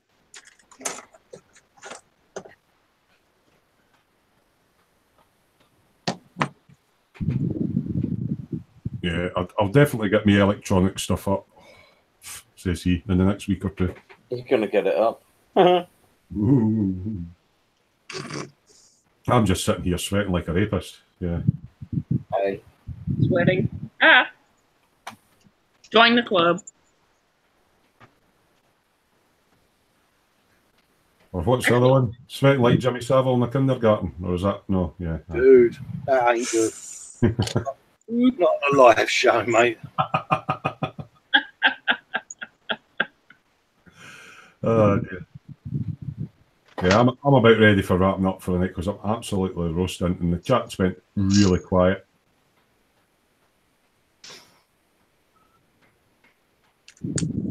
Yeah, I think we'll call it a night, lads. Yeah. So thanks everybody for tuning in. It's a bit of a mini heat wave across here, and expats will try and stop thinking about Sally. Open the window up wide and get a nice cold drink.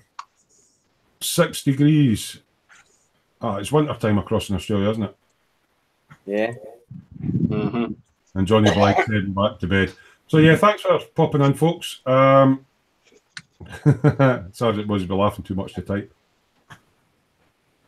And Brett's away. Bye all. Yeah, we're going to call it a night. It's a bit. Bye, Brett. So we'll catch us all later. Catch us next week at the same time. Fox has got his usual, I believe, Sunday show on where he does his Warhammer stuff. So that's 3 o'clock tomorrow, GMT. Unending forces of the holy contrivance. So thanks everybody for popping in, and until next week, I'll catch you later. Night. Later, guys. Bye. Who's got the button tonight? Lynn. Bye. Lynn's got it. Which button? What button?